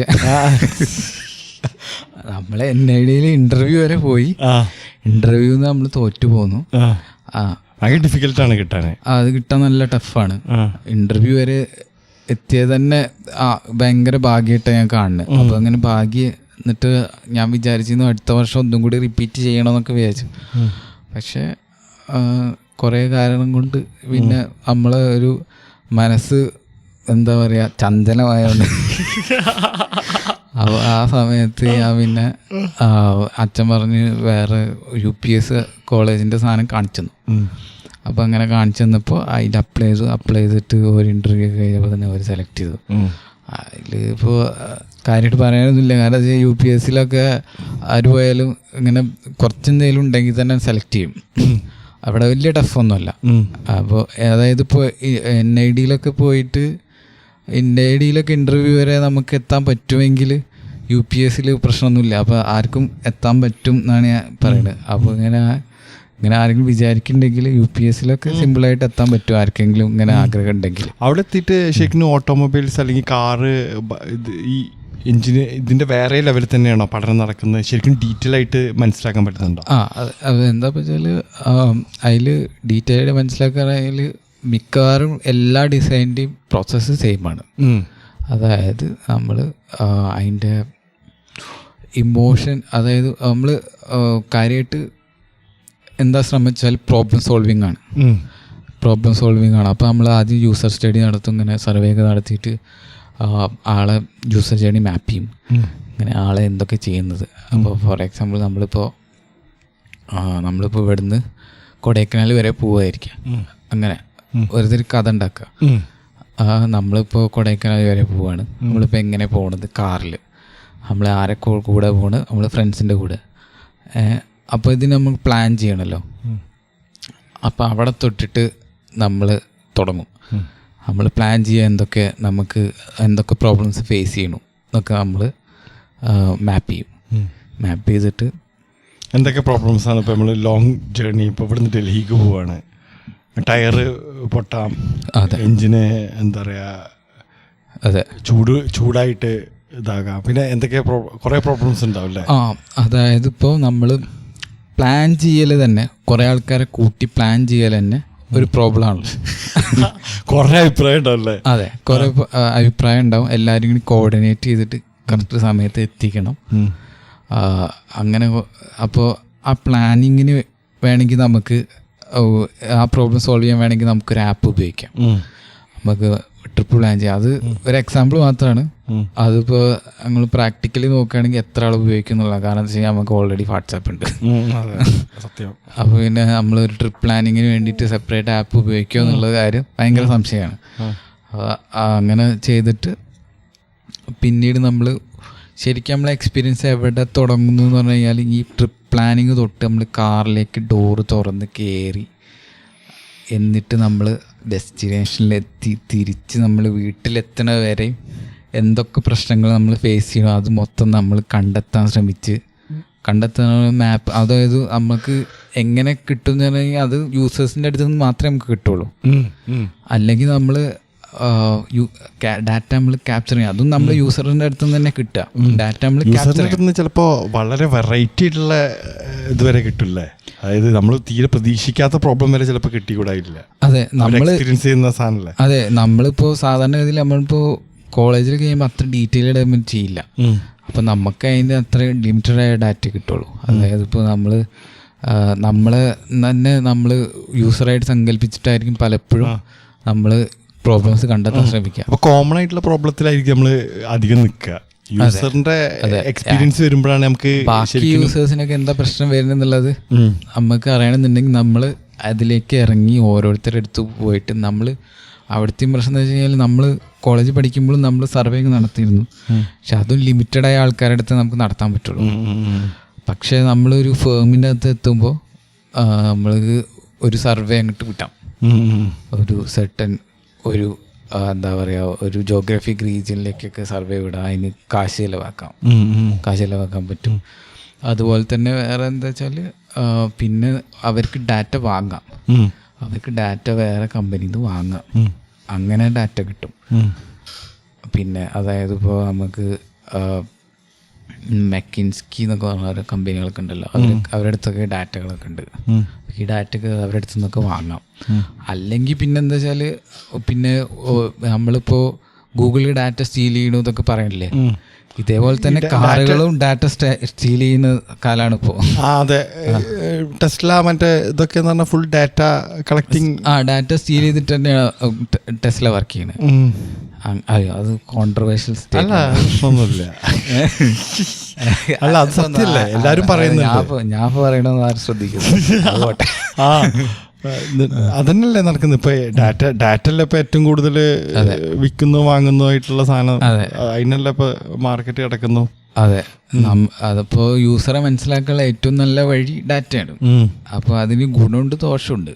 അപ്പോൾ അത് കമ്പനി മനസ്സിലാക്കുന്ന വഴി നമുക്ക് നമ്മൾ എന്തൊക്കെ പ്രോബ്ലംസും കമ്പനി മനസ്സിലാക്കി അത് നമുക്ക് സോൾവ് ചെയ്യപ്പെടും. അതേസമയം നമ്മൾ പ്രൈവസിക്ക് ഒരു പ്രശ്നമുണ്ട്. അതെ അതെ, ഉണ്ടാവും. കാരണം നമ്മളെ ഫുൾ ഡാറ്റ കൊടുക്കല്ലേ. അല്ലേ? അതെ. എന്നിട്ട് ഇവിടുന്ന് പിന്നെ ഓട്ടോമോട്ടീവ്സിന്റെ എന്തൊക്കെയാണ് നീ പഠിച്ചത്? ലൈക്ക് പുതിയതായിട്ട് ഇപ്പോൾ ഇവിടുന്ന് ഇതുവരെ എഞ്ചിനീയറിംഗ് പഠിച്ചിട്ട് പിന്നെ അവൾക്ക് പോവല്ലേ, അവിടുന്ന് പിന്നെ സ്റ്റഡി എന്താ വന്നത്? അതെ, അതിൻ്റെ ഏറ്റവും വലിയ സ്റ്റഡി, അതായത് ഞാൻ പഠിച്ച ഏറ്റവും വലിയ കാര്യം എന്ന് പറഞ്ഞാൽ പ്രോബ്ലം സോൾവിങ് ആണ്. അതായത് പ്രോബ്ലം എന്താ നമ്മൾ മനസ്സിലാക്കുക, ഡാറ്റ ക്യാപ്ചർ ചെയ്യുക എന്ന് പറഞ്ഞാൽ അതൊരു സ്റ്റെപ്പ് മാത്രം. ആ ക്യാപ്ചർ ചെയ്ത ഡാറ്റയിൽ നിന്ന് നമ്മൾ അനലൈസ് ചെയ്തിട്ട് നമ്മൾ എന്താണ് യൂസർ ഫേസ് ചെയ്യുന്ന പ്രോബ്ലം നമ്മൾ മനസ്സിലാക്കുകയാണ്. അത് മനസ്സിലാക്കി അത് സോൾവ് ചെയ്യാൻ എന്ത് ചെയ്യണം എന്നുള്ളതാണ് ക്രിയേറ്റീവായിട്ട് നമ്മൾ എന്ത് ചെയ്യണമെന്ന് ചിന്തിക്കുകയാണ്. അതാണ് അവിടെയാണ് കിടക്കുന്ന കാര്യം. അതാണ് ഡിസൈൻ.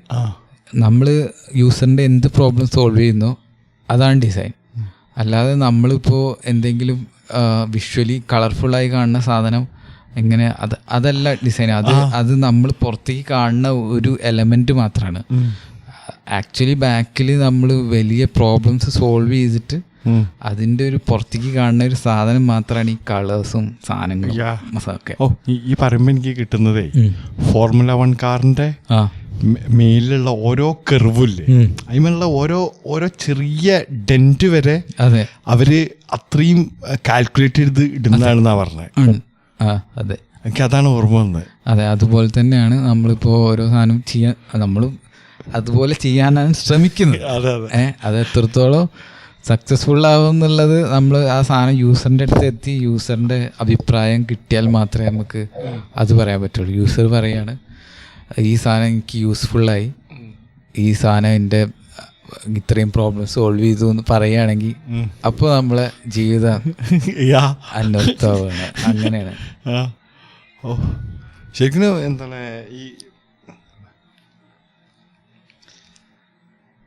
ഇതിൽ ഇപ്പോൾ പറഞ്ഞ പോലെ എന്താണ് കാർ ഡിസൈനിങ്ങിന് ശരിക്കും ഒരു ഫിലോസഫി ഉണ്ടോ? ഉണ്ട്. അപ്പോൾ ഞാൻ ഇപ്പോൾ ചെയ്യണത് HMI ഡിസൈനാണ്. അപ്പോൾ കാർ ഡിസൈൻ ഫിലോസഫി എന്ന് പറഞ്ഞാൽ ഇപ്പോൾ കാറിൻ്റെ എക്സ്റ്റീരിയർ ഡിസൈൻ, ഇൻറ്റീരിയർ ഡിസൈൻ ആയാലും അതിലൊക്കെ ഓരോ കമ്പനിക്കും ഓരോ ഫിലോസഫി വർക്ക് ചെയ്യുന്നുണ്ട്. അപ്പോൾ നമ്മളിപ്പോൾ ഒരു ലാംബോർഗിനി എടുക്കുകയാണെങ്കിൽ ലാംബോർഗിനിക്ക് അഗ്രസീവായിട്ടും ആ കാർ കാണുമ്പോൾ തന്നെ നമുക്ക് അത് ഫാസ്റ്റായി പോണ കാറാണെന്ന് തോന്നുന്നുണ്ടല്ലോ. സത്യം അതാണ്. അത് അങ്ങനത്തെ ഒരു കാറാണ്. അതെ, അത് വെറുതെ ഓടിക്കാനുള്ള കാറല്ല, അത് പറത്താനുള്ള കാറാന്നുള്ള ഫീല് കിട്ടും. അതെ, കണ്ടാൽ. അതുപോലെ തന്നെ ലാംബോർഗിനിൻ്റെ ഏത് കാറ് കണ്ടാലും നമുക്കത് ലാംബോർഗിനിയാണെന്ന് മനസ്സിലാവും. അത് ലോഗോ ഒഴിവാക്കിയാലോ. സത്യം. അതും കൂടെയാണ്. അതായത് ഇപ്പോൾ നമ്മൾ ഡേ ടു ഡേ ലൈഫിൽ കാണുന്ന കാറുകളാണെങ്കിൽ ഇപ്പോൾ ആ സാധനം കൊണ്ടുവരാൻ ശ്രമിക്കുന്ന ചെറിയ കാറുകളിലുള്ള വണ്ടികൾ എന്ന് പറഞ്ഞു കഴിഞ്ഞാൽ മഹീന്ദ്രയും ടാറ്റയൊക്കെയാണ്. അവരെ കാറുകൾ ഇപ്പോൾ നിങ്ങൾ ശ്രദ്ധിച്ചാൽ നിങ്ങൾക്ക് മനസ്സിലാവും. ആ ലോഗോ ഒഴിവാക്കിയാലും നമുക്ക് ആ വണ്ടി കണ്ടു കഴിഞ്ഞാൽ ടാറ്റയാണ്, മഹീന്ദ്രയാണ്. ആ ഒരു ഐഡന്റിറ്റി അവർ കൊണ്ടുവരാൻ ശ്രമിക്കാം. അതാണ്. പിന്നെ നമ്മൾ ആ കാറ് കാണുമ്പോഴുള്ള ഫീലിങ്ങും എങ്ങനെ വോൾവോക്ക് സെക്യൂരിറ്റി എന്ന് പറഞ്ഞ മാതിരി അല്ലേ ഒരു ഫിലോസഫി അല്ലേ?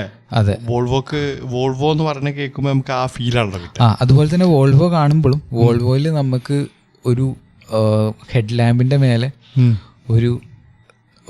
ഒരു ഡിസൈൻ ഉണ്ടല്ലോ. ആ സാധനം വോൾവോന്റെ യൂണീക്കായിട്ടുള്ള സാധനമാണ്. തോർസ് ഹാമർ എന്നാണ് അവരതിനെ ആ എലമെന്റിനെ വിളിക്കുന്നത്. തോർസ് ഹാമർ അതിങ്ങനെ T ഷേപ്പിൽ ഇങ്ങനെ കിടക്കും. ഗ്രിൽ ഷേപ്പും എല്ലാം പിന്നെ അതിന് യുണീക്കാണ്. അതുകൊണ്ട് തന്നെ നമുക്ക് വോൾവോനെ നമ്മൾ കാണുമ്പോൾ ആ ലോഗോ ഒഴിവാക്കിയാലും ആ ഡിസൈൻ കണ്ടു കഴിഞ്ഞാൽ നമുക്ക് മനസ്സിലാവും ഇതൊരു വോൾവോ ആണ്. ടെയിൽ ലാമ്പൊക്കെ കണ്ടു കഴിഞ്ഞാൽ മനസ്സിലാവും. എന്നാൽ അതേസമയം നമ്മൾ മാരുതി നോക്കുകയാണെങ്കിൽ മാരുതി എർട്ടിഗ എടുത്ത് നോക്കുക എക്സാമ്പിളായിട്ട്. എർട്ടിഗ എടുത്തിട്ട് അതിൻ്റെ ടെയിൽ ലാമ്പ് നോക്കുകയാണെങ്കിൽ അപ്പോൾ നമുക്ക് മനസ്സിലാവും ഇത് വോൾവോ ഒന്ന് കോപ്പി അടിച്ചതാണ്. അതാണ് വ്യത്യാസം. അതാണ്. അപ്പോൾ നമ്മൾ മാരുതിനെ നോക്കുകയാണെങ്കിൽ മാരുതിയിൽ ഒരു ഡിസൈൻ ഫിലോസഫി ഇല്ല. അതിപ്പോൾ അവരുണ്ടാക്കാനൊരു ശ്രമമുണ്ട്. ആ ഒരു കോപ്പിയിങ് ആണ് ഇപ്പോൾ ഇതുവരെ. അതെ, ഒരു ഫിലോസഫി ഉണ്ടാക്കാനുള്ള ചെറിയ ശ്രമമുണ്ട്. കാരണം അതിൽ നിങ്ങൾ നോക്കിയാൽ മനസ്സിലാവും. ഫ്രോങ്സിൽ, അതുപോലെ തന്നെ പുതിയ ഗ്രാൻഡ് വിറ്റാരയിൽ, പിന്നെ ബലേനോയിൽ, ഈ വണ്ടികളിലൊക്കെ ഫ്രണ്ട് ലാമ്പിലും ബാക്കത്തെ ലാമ്പിലും ഒരു പിന്നെ DRL അല്ലെങ്കിൽ ബ്രേക്ക് ലാമ്പൊക്കെ 3 സെക്ഷനല്ല 3 പോയിന്റ്സ് ഉണ്ടാവും താഴെ. ആ സാധനം ഒരു ഇൻറ്റൻഷനലി ഒരു ഐഡൻറ്റിറ്റി ആയി കൊടുക്കാനുള്ള ശ്രമമാണ്. പക്ഷെ ആ സാധനം നമ്മൾ ഈ 3 വണ്ടികളിൽ മാത്രമേ കാണുള്ളൂ. അവരിനിയും താക്കി വണ്ടികളിലേക്ക് കൊണ്ടുവന്നിട്ട് വേണം. എന്നാൽ നമുക്ക് മാരുതിക്ക് ഒരു ഫിലോസഫി ഉണ്ടെന്ന് പറയാൻ പറ്റുള്ളൂ അല്ലേ? സൗദിയിൽ നിൽക്കുമ്പോൾ ബെൻസില്ലേ, ബെൻസിന്റെ റെപ്യൂട്ടേഷൻ കിടക്കുന്ന വെച്ചാൽ ഇത് മറിച്ചിടാൻ പറ്റില്ല എന്നാണ്. ആ വണ്ടി എങ്ങനെ നിങ്ങൾ ട്രൈ ചെയ്താലും അത് മറിയൂല എന്നാ പറയുന്നത്. അങ്ങനെയാണ് അവിടെ പറയുന്നത്. മനസ്സിലാക്കി മറിയൂല. ബാക്കിയുള്ള വണ്ടിയൊക്കെ മറിയെങ്കിലും ഇത് സ്റ്റഡി ആയിട്ട് നിൽക്കുന്ന പറയുന്നത്. എനിക്കറിയില്ല കേട്ടോ ബെൻസിന്റെ ഫിലോസഫി എന്താ, എനിക്കറിയില്ല. എനിക്കറിയാം ബെൻസിന്റെ ഫിലോസഫി എന്താ? അല്ല, എനിക്ക് ഉറപ്പില്ല. ഞാൻ വണ്ടി ബെൻസ് മറിഞ്ഞത് ഞാൻ കണ്ടിട്ടുണ്ടല്ലേ? അത് പിന്നെ അങ്ങനല്ലേ, മനുഷ്യന്മാരോട് അങ്ങനെ എന്തെങ്കിലും പറഞ്ഞു കഴിഞ്ഞാൽ പിന്നെ മനുഷ്യന്മാർ അത് തന്നെ ചെയ്യില്ല എന്നുള്ള. മറിയാത്ത വണ്ടി പറഞ്ഞാൽ മറിക്കന്നെ ചെയ്യും. എന്താ ഗ്രാവിറ്റിനെ ഡിഫൈ ചെയ്യാൻ ആർക്കാ പറ്റുക, മറയൂല എന്നൊക്കെയാണ് പറഞ്ഞത്. അതിന്റെ വെയിറ്റിന്റെ എന്തെങ്കിലും മറയൂല എന്ന് പറയണതിന് കുറച്ചും കൂടെ ഇലക്ട്രിക് കാർസിന് ഇപ്പൊ ടെസ്ലയൊക്കെ പറയുമ്പോൾ ടെസ്ലയ്ക്കൊക്കെ അതിന് കുറച്ചും കൂടെ ഒരു ഫിസിക്സിന്റെ ഇതുണ്ട്. കാരണം ടെസ്ലയ്ക്ക് ബാറ്ററി താഴെ, അതായത് സെന്റർ ഓഫ് ഗ്രാവിറ്റി ഏറ്റവും ലോ ആണ്. അപ്പോൾ അതുകൊണ്ട് തന്നെ അവർക്ക് റോളിങ് കുറവാണ്. അപ്പോൾ ഒരു റോളിംഗ് ടെസ്റ്റ് ഒക്കെ ചെയ്യുമ്പോൾ തന്നെ ഈ സൈബർ ട്രക്ക് ഇങ്ങനെ തിരിഞ്ഞ് ഇങ്ങോട്ട് പോവാതെ തിരിച്ചു വന്നതിനെ നിൽക്കും. കാരണം സിമ്പിളാണ്, ബാറ്ററി മൊത്തം താഴെയാണ്, ഫുൾ വെയിറ്റ് താഴോട്ടാ, സെന്റർ ഓഫ് ഗ്രാവിറ്റി താഴെയാണ്. അപ്പോൾ അതുകൊണ്ട് റോൾ ഓവർ ചെയ്യാനുള്ള ചാൻസ് കുറവാണ്. പക്ഷേ ബെൻസിലിപ്പോൾ ഇതിലിപ്പോ പുതിയ EQS അങ്ങനെ ഇലക്ട്രിക് ഒക്കെയാണ് ഇവർ പറയണ വെച്ചാൽ ഓക്കെ. മുന്നുള്ള മറ്റേത് ഇപ്പൊ എഞ്ചിനൊക്കെ മേലെ എടുക്കുമ്പോ എങ്ങനെ ഇപ്പോ അതിപ്പോ ഞാൻ അങ്ങനെ പറയണ കാരണം എന്താ വെച്ച് കഴിഞ്ഞാൽ മറിഞ്ഞെടുക്കുന്ന ബെൻസ് ഞാൻ കണ്ടിട്ടുണ്ട്. ഹെവി ആയിട്ട് ഫിലോസഫി തോന്നിയിട്ടുള്ള ഏതെങ്കിലും ലൈക്ക് അത് കൊള്ളാലോ തോന്നിയ ഏതെങ്കിലും ബ്രാൻഡ് ഉണ്ടോ വണ്ടികളുടെ? എമ്മാരി ഫിലോസഫിയാ തോന്നിയ നിനക്ക് തന്നെ എക്സൈറ്റഡ് ആയിപ്പോ? അങ്ങനെ ചോദിച്ചു കഴിഞ്ഞാൽ കുറെ വണ്ടികളുണ്ടാവും. പറ ഏതൊക്കെയാണ് ചോദിച്ചു കഴിഞ്ഞാൽ ഔഡീൻ്റെ ഡിസൈൻ എനിക്ക് ഭയങ്കര ഇഷ്ടമാണ്, ഭയങ്കര രസമാണ് കാണാൻ. സത്യം, ഓടി ഒരു ക്ലാസ് ലുക്ക്. പിന്നെ അതുപോലെ തന്നെ വോൾവോൻ്റെ സാധനം പിന്നെ കൂടുതൽ ഇഷ്ടപ്പെടാൻ കാരണം അതിൻ്റെ സ്റ്റോറി, ബിഹൈൻഡ് സ്റ്റോറി കുറച്ചും കൂടി ഡീറ്റെയിൽ ആയിട്ട്. എന്താണ് ബിഹൈൻഡ് സ്റ്റോറി വരുന്നത് വോൾവോയുടെ? വോൾവോൻ്റെ എന്താ വെച്ചാൽ വോൾവോ ഫസ്റ്റ് വേറെ ഡിസൈനുകളിലായിരുന്നു കടന്നിരുന്നത്, ഒരു ബോക്സി ഡിസൈനൊക്കെ ആയിട്ട് കടന്നിരുന്നത്. അപ്പോൾ ആ സമയത്ത് അവർക്ക് അവരുടെ ഐഡൻറ്റിറ്റി കടന്നിരുന്നത് ജസ്റ്റ് സാധാരണ കാറുകളെന്നുള്ള നിലയ്ക്ക് അവരെ മനസ്സിലാക്കി. സാധാരണ കാർ പറഞ്ഞാൽ നമ്മളിപ്പോൾ ഇവിടെ ഉള്ള പോലെ സാധാ മാരുതി ഇവിടുത്തെ കാര്യമല്ല, അതായത് യൂറോപ്യൻ സ്വീഡനിലൊക്കെ ഉള്ള ആൾക്കാർക്ക് സാധാരണ കാറാണെന്ന നിലയ്ക്കാണ് അവിടുത്തെ ജനങ്ങള് പോലെ അങ്ങനെയാണ് ഒരു ജസ്റ്റ് ഫാമിലി കാർ എന്നൊക്കെയുള്ള രീതിയിലാണ് ജനങ്ങൾ അതിനെ കാണുന്നത് എന്നുള്ളതാണ് വോൾവോ വിചാരിച്ചത്. പക്ഷെ അവർ ഇതിനെക്കുറിച്ച് സ്റ്റഡി ചെയ്തപ്പോൾ അങ്ങനെയല്ല എന്ന് അവർക്ക് മനസ്സിലായി. അതിനൊരു പുതിയ ഡിസൈൻ വന്നിരുന്നു, പേര് ഞാൻ മറന്നുപോയി. കാരണം ഞങ്ങൾ പിന്നെ ഇതിന് വേണ്ടിയിട്ട് ഇവർക്ക് വേണ്ടി ഒരു പ്രപ്പോസലൊക്കെ ചെയ്തപ്പോഴാണ് നമ്മളിത് ഫുൾ ഡീറ്റെയിൽ ആയി പഠിച്ചത്. അപ്പോൾ ആ സമയത്ത് ഈ പിന്നെ ഇവർക്ക് ഇങ്ങനെയാണ് ഐഡൻറ്റിറ്റി എന്ന് വിചാരിച്ചത് അവർ. പക്ഷേ ശരിക്ക് ആൾക്കാർ കണ്ടിരുന്നത് മെഴ്സറീസും BMW ഔഡിയൊക്കെ ഉള്ള പോലെ തന്നെയാണ് വോൾവോനെ കണ്ടിരുന്നത്. അതിനോട് കടപിടിക്കുന്ന വണ്ടികളാണ്. അപ്പോൾ അങ്ങനെയാണ് ആൾക്കാർ ശരിക്കും കണ്ടിരുന്നത്. അവരപ്പോഴാണ് മനസ്സിലാക്കിയത്. അപ്പോഴാണ് അവർ അതിനനുസരിച്ചുള്ളൊരു ഡിസൈനൊക്കെ മാറ്റി, ഡിസൈൻ ഫിലോസഫി മൊത്തം മാറ്റി, ഈ തോർസ് ഹാമറും ഇങ്ങനെ സാധനമൊക്കെ മാറിയിട്ട് ആ വണ്ടി ഒരു പുതിയ ഒരു മോഡേൺ ഡിസൈനിലേക്ക് വന്നത്. ഒരു ലക്ഷറി അല്ലേ, ഒരു ഹൈ എൻഡ് സാധനം തന്നെ ആയിട്ട് അതെ വന്നത്. അതെ അതെ, വോൾവോ എപ്പോഴും ഈ സെക്യൂരിറ്റി സേഫ്റ്റിയുടെ ഒരു ഫീലാണ് വോൾവോക്ക് ഭയങ്കരമായിട്ടുള്ള ഫീൽ ചെയ്തിട്ടുണ്ട്. അതെ, ആ സാധനം ഇപ്പോൾ എന്താ പറയാ ജീലിന്റെ കയ്യിലാണ് ഇപ്പൊ ആ കമ്പനി. അത് ജീലി ചൈനീസ് അല്ല, ജീലി ചൈനീസ് ആണ്. ജീലിയിലേക്ക് വരെ ഈ ഫിലോസഫി കൺവേ ചെയ്യപ്പെട്ടു എന്നുള്ളതാണ്. ജീലിന്റെ വണ്ടികളൊക്കെ ഇപ്പോൾ വളരെ സേഫായ വണ്ടികളാണ് തന്നെ. സാധാരണ നേരെ തിരിച്ചാണൊക്കെയല്ലേ വോൾവോ ചൈന ഏതെങ്കിലും എടുത്തു കഴിഞ്ഞാൽ പിന്നെ അവരുടെ ഇതിലേക്ക് പോവല്ലേ ചെയ്യുക. അത് എന്ത് പിന്നെ എനിക്കറിയില്ല. ഞാൻ മനസ്സിലാക്കണ എന്താ ചെയ്യാല് വോൾവോയില് പിന്നെ അവര് ഇത്രയും വർഷമായിട്ട് പഠിച്ചു വെച്ചിട്ടുണ്ടാവും, ഓരോരുത്തർ അതിന്റെ ഡാറ്റ ഉണ്ടാവും. അപ്പൊ അത് ജീലി പഠിച്ചു. ജീലി അല്ലെങ്കിൽ വോൾവോന്ന് കുറച്ച് ആൾക്കാരെ ജീലി ചൈനയ്ക്ക് കൊണ്ടുപോയിണ്ടാവും, ഇവിടെ നിന്ന് ശരിയാക്കുക. ഇന്ത്യക്കാരുടെ കയ്യിലല്ലേ ഇപ്പൊ, ടാറ്റയുടെ കയ്യിലല്ലേ ലാൻഡ് റോവറും ജാഗ്വാറും കിടക്കുന്നത്. അപ്പൊ അതിന്റെ കുറെ സാധനങ്ങൾ നമുക്ക് കിട്ടുന്നുണ്ടോ? നമുക്ക് ടാറ്റയിൽ കാണാൻ പറ്റുന്നുണ്ടല്ലോ. ടാറ്റയിൽ കാണാൻ പറ്റും, സർവീസിൽ മാത്രമേ കാണാത്തുള്ളൂ. സർവീസിൽ അതെ സത്യം. വണ്ടി കണ്ടു കഴിഞ്ഞാൽ നമുക്ക് കറക്റ്റായിട്ട്, അതായത് ഇപ്പൊ നമ്മള് ടാറ്റ ഹാരിയറും സഫാരിയും ഒക്കെ പിന്നെ ശരിക്കും ലാൻഡ് റോവറിന്റെ D2 എന്ന് പറഞ്ഞൊരു പ്ലാറ്റ്ഫോം ഉണ്ട്. ആ ഷാസിയിലാണ് ഇവര് ഹാരിയറും സഫാരിയൊക്കെ ഉണ്ടാക്കണത്. അതിൽ ഇനിയും വണ്ടികൾ വരുന്നുണ്ട്, ഇനിയും സിയറ EV വരുന്നുണ്ട്, അങ്ങനെ കുറേ വണ്ടികൾ ആ പ്ലാറ്റ്ഫോമിൽ വരുന്നുണ്ട്. അതായത് ഇപ്പോൾ നമ്മളിവിടെ കാണുന്ന പണ്ടത്തെ ഫ്രീലാൻഡർ ഉണ്ട്, ഫ്രീലാൻഡറും പിടിച്ച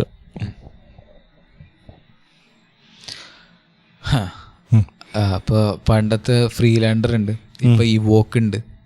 ഈ വണ്ടികളും ഹാരിയറും ഒക്കെ ബന്ധിക്കുന്ന ഒരേ പോയിന്റിൽ നിന്നാണ്.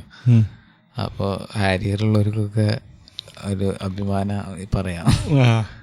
അമ്മരി സാധനം തന്നെയാണല്ലോ ഉണ്ടാക്കി വിട്ടിട്ടുള്ളത്. ആ സാധനമൊക്കെ അങ്ങനെ ഉണ്ടാക്കി വിട്ടിട്ടുള്ളത്. പക്ഷെ അവർ എനിക്ക് തോന്നുന്നത് ഞാൻ അങ്ങനെ ഓൺലൈനിൽ കാണുന്നത് അവരുടെ ക്വാളിറ്റിക്ക് കുറേ പ്രശ്നങ്ങൾ കാണുന്നുണ്ട്.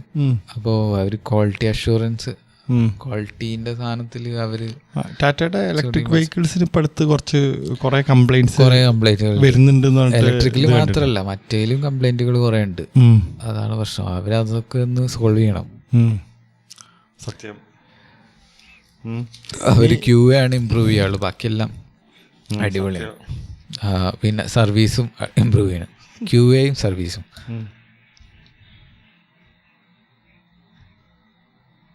ഓക്കെ അല്ലേ നമ്മൾ പോകുന്നത്?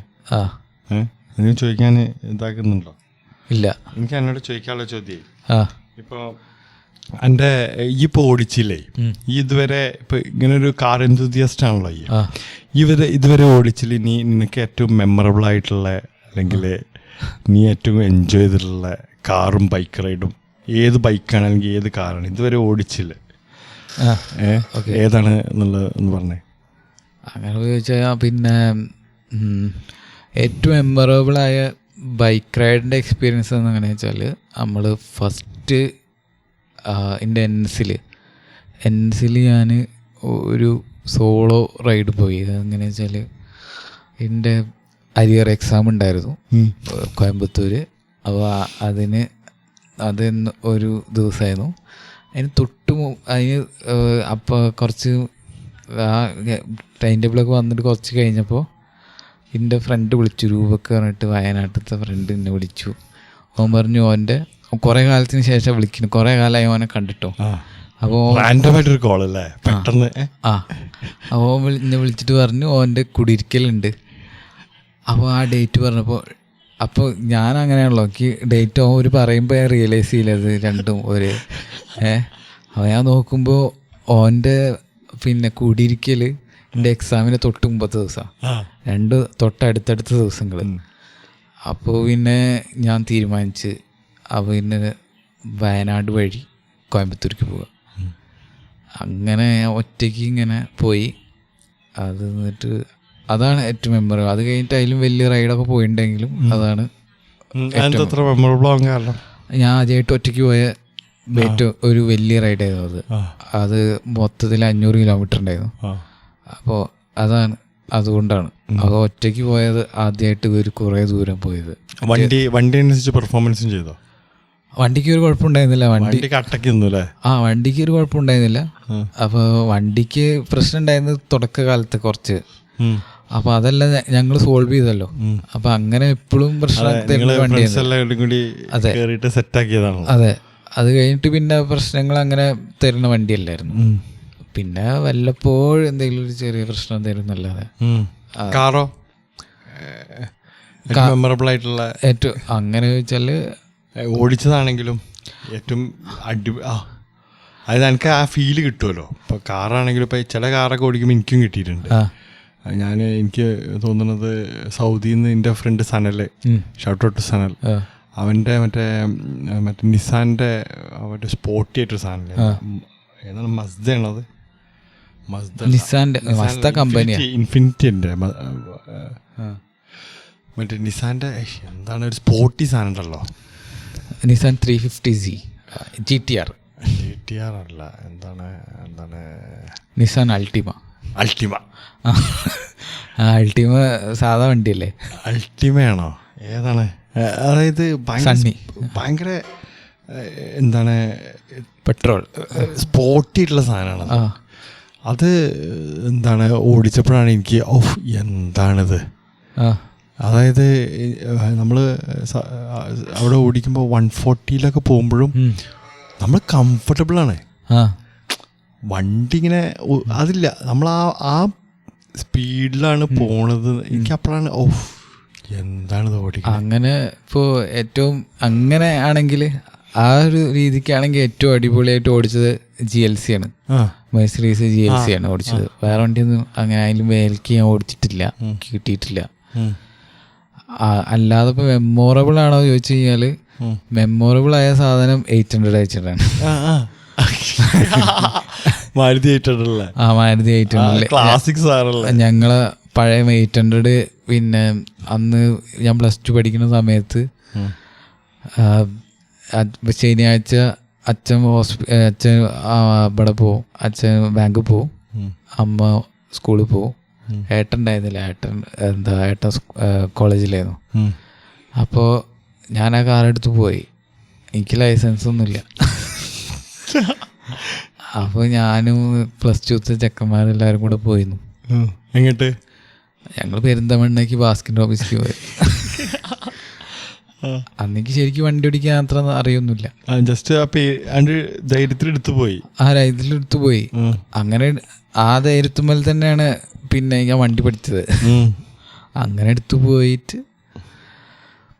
എന്താ അവിടെ പോയിട്ട് ആ തിരൂർക്കാട് വഴിക്കാണല്ലോ പോവുക. തിരൂർക്കാടായിരുന്നു അച്ഛൻ്റെ ഓഫീസ്, അവിടെയായിരുന്നു. അപ്പോൾ അവിടെ എത്തിയിട്ട് ഞങ്ങൾ നമ്പർ പ്ലേറ്റൊക്കെ അവിടെയൊക്കെ സ്റ്റിക്കറൊക്കെ ഒട്ടിച്ചിട്ട് നമ്പർ പ്ലേറ്റൊക്കെ എനിക്ക് പേടിയായിട്ടേ കണ്ടാറല്ലേ. അപ്പോൾ അങ്ങനെ ഒട്ടിച്ചിട്ടൊക്കെ അത് പാസ് ചെയ്ത് പോയത്. തിരിച്ചു വരുമ്പോൾ ഞങ്ങൾ വേറെ ഏതോ റൂട്ടൊക്കെ എടുത്തിട്ടാണ് വന്നത്. അങ്ങനെ ഫസ്റ്റത്തെ റൈഡ് ആയതുകൊണ്ട് ഫുള്ള് അല്ലേ റഷും കാര്യങ്ങളൊക്കെ ഉണ്ടാവും. അതെ, അന്ന് പിന്നെ ഞാൻ സ്വയം വിചാരിച്ച് ഡൊമിനിക് ടൊറന്റോ ഞാനാണെന്ന് അങ്ങനെയൊന്ന് പോയിരുന്നേ. അത് പിന്നെ തുടർന്നു. അത് ഏകദേശം ഞാൻ 2014-2015 വരെയൊക്കെ ഞാൻ സ്വയം വിചാരിച്ചിരുന്നത് ഞാൻ F1 ഓടിക്കുന്നത്, അങ്ങനെ ഓടിച്ചിരുന്നത്. ആ വണ്ടി കിട്ടുമ്പോൾ അല്ലെങ്കിൽ ആദ്യം ഓടിക്കും എല്ലാവരുടെ ഉള്ളിലും ശരിക്കും ആ ഒരു Formula 1 ഡ്രൈവർ ഇല്ലേ എന്നുള്ളൊരു ചോദ്യമുണ്ട്. ഇപ്പൊ പറഞ്ഞല്ലോ, അത് എല്ലാവർക്കും ഇങ്ങനെ ഇടയ്ക്ക് തോന്നും ഞാൻ എയർട്ടൻസ് തന്നെയല്ലേ അല്ലെങ്കിൽ ഞാൻ ഷൂമാക്കർ അല്ലേ എന്നുള്ള ആ ഒരു മൊമെന്റിൽ എല്ലാവർക്കും തോന്നും. പക്ഷെ അതതിന്റെ കാര്യം അതാണ്. അതെ, ഞാൻ അങ്ങനെ പോണതിനിടയ്ക്ക് വളവെന്നൊക്കെ ഞാൻ ഇവിടുന്ന് ഇങ്ങനെ കയറിയിട്ട് വളവെന്നൊക്കെ സ്റ്റിയറിംഗ് കൈയൊക്കെ എടുത്തിട്ട് സീറ്റ് ബെൽറ്റ് ഇടും. അപ്പൊ വണ്ടി അന്ന് റോങ് സൈഡ് പോയി പൊട്ടാങ്കളി കളിക്കുക. വണ്ടി റോങ് സൈഡ് പോയി. എന്നിട്ട് ഓട്ടോറിക്ഷക്കാരനെ ഇങ്ങനെ വളച്ചിട്ട് 30 വീലൊക്കെ പൊങ്ങിയത്.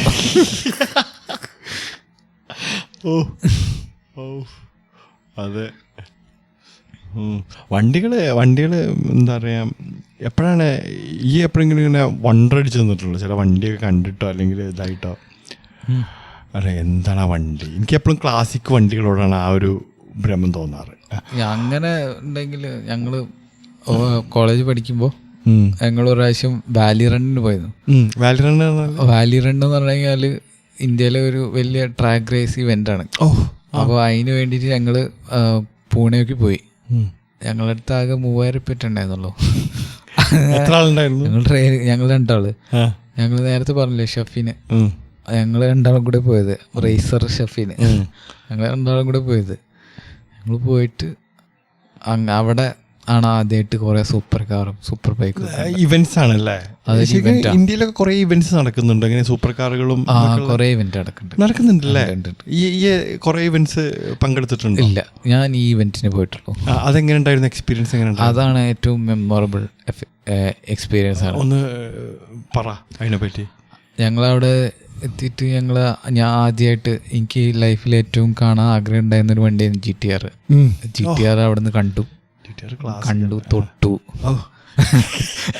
കളറ് അത് ഗ്രേ കളറായിരുന്നു. ഗ്രേ സിൽവർ ടൈപ്പ് ഒരു കളറായിരുന്നു. അതിന് ഫോട്ടോ ഉണ്ട്. പിന്നെ ആസ്റ്റൺ മാർട്ടിൻ കണ്ടു, ഫെറാറി കണ്ടു, പിന്നെ BMW S1000RR കണ്ടു. പിന്നെ കുറെ സൂപ്പർ ബൈക്ക് GSXR, ഡുക്കാറ്റി കണ്ടു. അങ്ങനെ ശരിക്കും ഇങ്ങനെ അന്തം വിട്ട് നടക്കേക്കാരല്ലേ ഇതൊക്കെ കാണുമ്പോൾ? ആ ഒരു എക്സൈറ്റ്മെന്റ് ഉണ്ടാവുമല്ലോ. അതെ, അത് വമ്പൻ ചൂടത്താണ്. അതായത് മരുഭൂമി പോലത്തെ ഒരു ഗ്രൗണ്ടിൽ ഇങ്ങനെ അങ്ങോട്ടും ഇങ്ങോട്ടും നടക്കുക. ഞങ്ങള് മെയ് മാസത്തിലോ അങ്ങനെ എന്തോ ഒരു ചുട്ട മാസത്തില് അങ്ങോട്ടും ഇങ്ങോട്ടും നടക്കുകയാണ്. അവിടെ ആണെങ്കിൽ ഫുൾ ഹൈ ക്ലാസ് ആൾക്കാരും, അതായത് ഇപ്പോൾ നിങ്ങൾ ആലോചിക്കുക, നമ്മൾ ഫെറാറി ഉള്ള ആൾക്കാരൊക്കെയാണ് അവിടെ വരുന്നത്. അപ്പോൾ ആ ലെവലിലുള്ള ആൾക്കാരാണ് അവിടെ ഓടി നടക്കണത്. അപ്പോൾ അവിടെ പോയി ഫുഡ് കഴിക്കാൻ ഞങ്ങൾ ചോദിച്ചപ്പോൾ ഒരു ഫ്രൈഡ് റൈസിന് 500 രൂപ, വെജ് ഫ്രൈഡ് റൈസിന്. ഞങ്ങൾ വന്നത് 3000 രൂപ ഒരാളടുത്ത്. ഒരു നേരത്തെ ഭക്ഷണം കഴിച്ചാൽ തന്നെ 60% അല്ല 20% പോയി. അതെ, അതിൻ്റെ ഉള്ളിൽ നമ്മൾ പിന്നെ മോൺസ്റ്റർജീൻ്റെ വില ചോദിച്ചു. അപ്പം അതിൻ്റെ വില പറഞ്ഞു അതിനും 500 രൂപ ഒരെണ്ണത്തിന്. പുറത്താണെങ്കിൽ മോൺസ്റ്റർ എനർജീൻ്റെ ഫുള്ള് ഒരു ട്രക്ക് ഇങ്ങനെ നടക്കുന്നുണ്ട്. അവിടെ പോയി ചോദിച്ചു. അവിടെ ചോദിച്ചപ്പോൾ 100 രൂപ. അത് വാങ്ങി കുടിച്ചു.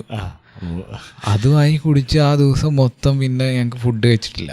ഞങ്ങൾ മോൺസ്റ്റർ എനർജിയിൽ മോൺസ്റ്ററിൽ അങ്ങോട്ട് കൊണ്ട് നടക്കുക വെയിലത്ത്. കുറേ വണ്ടികളുണ്ടായിരുന്നോ?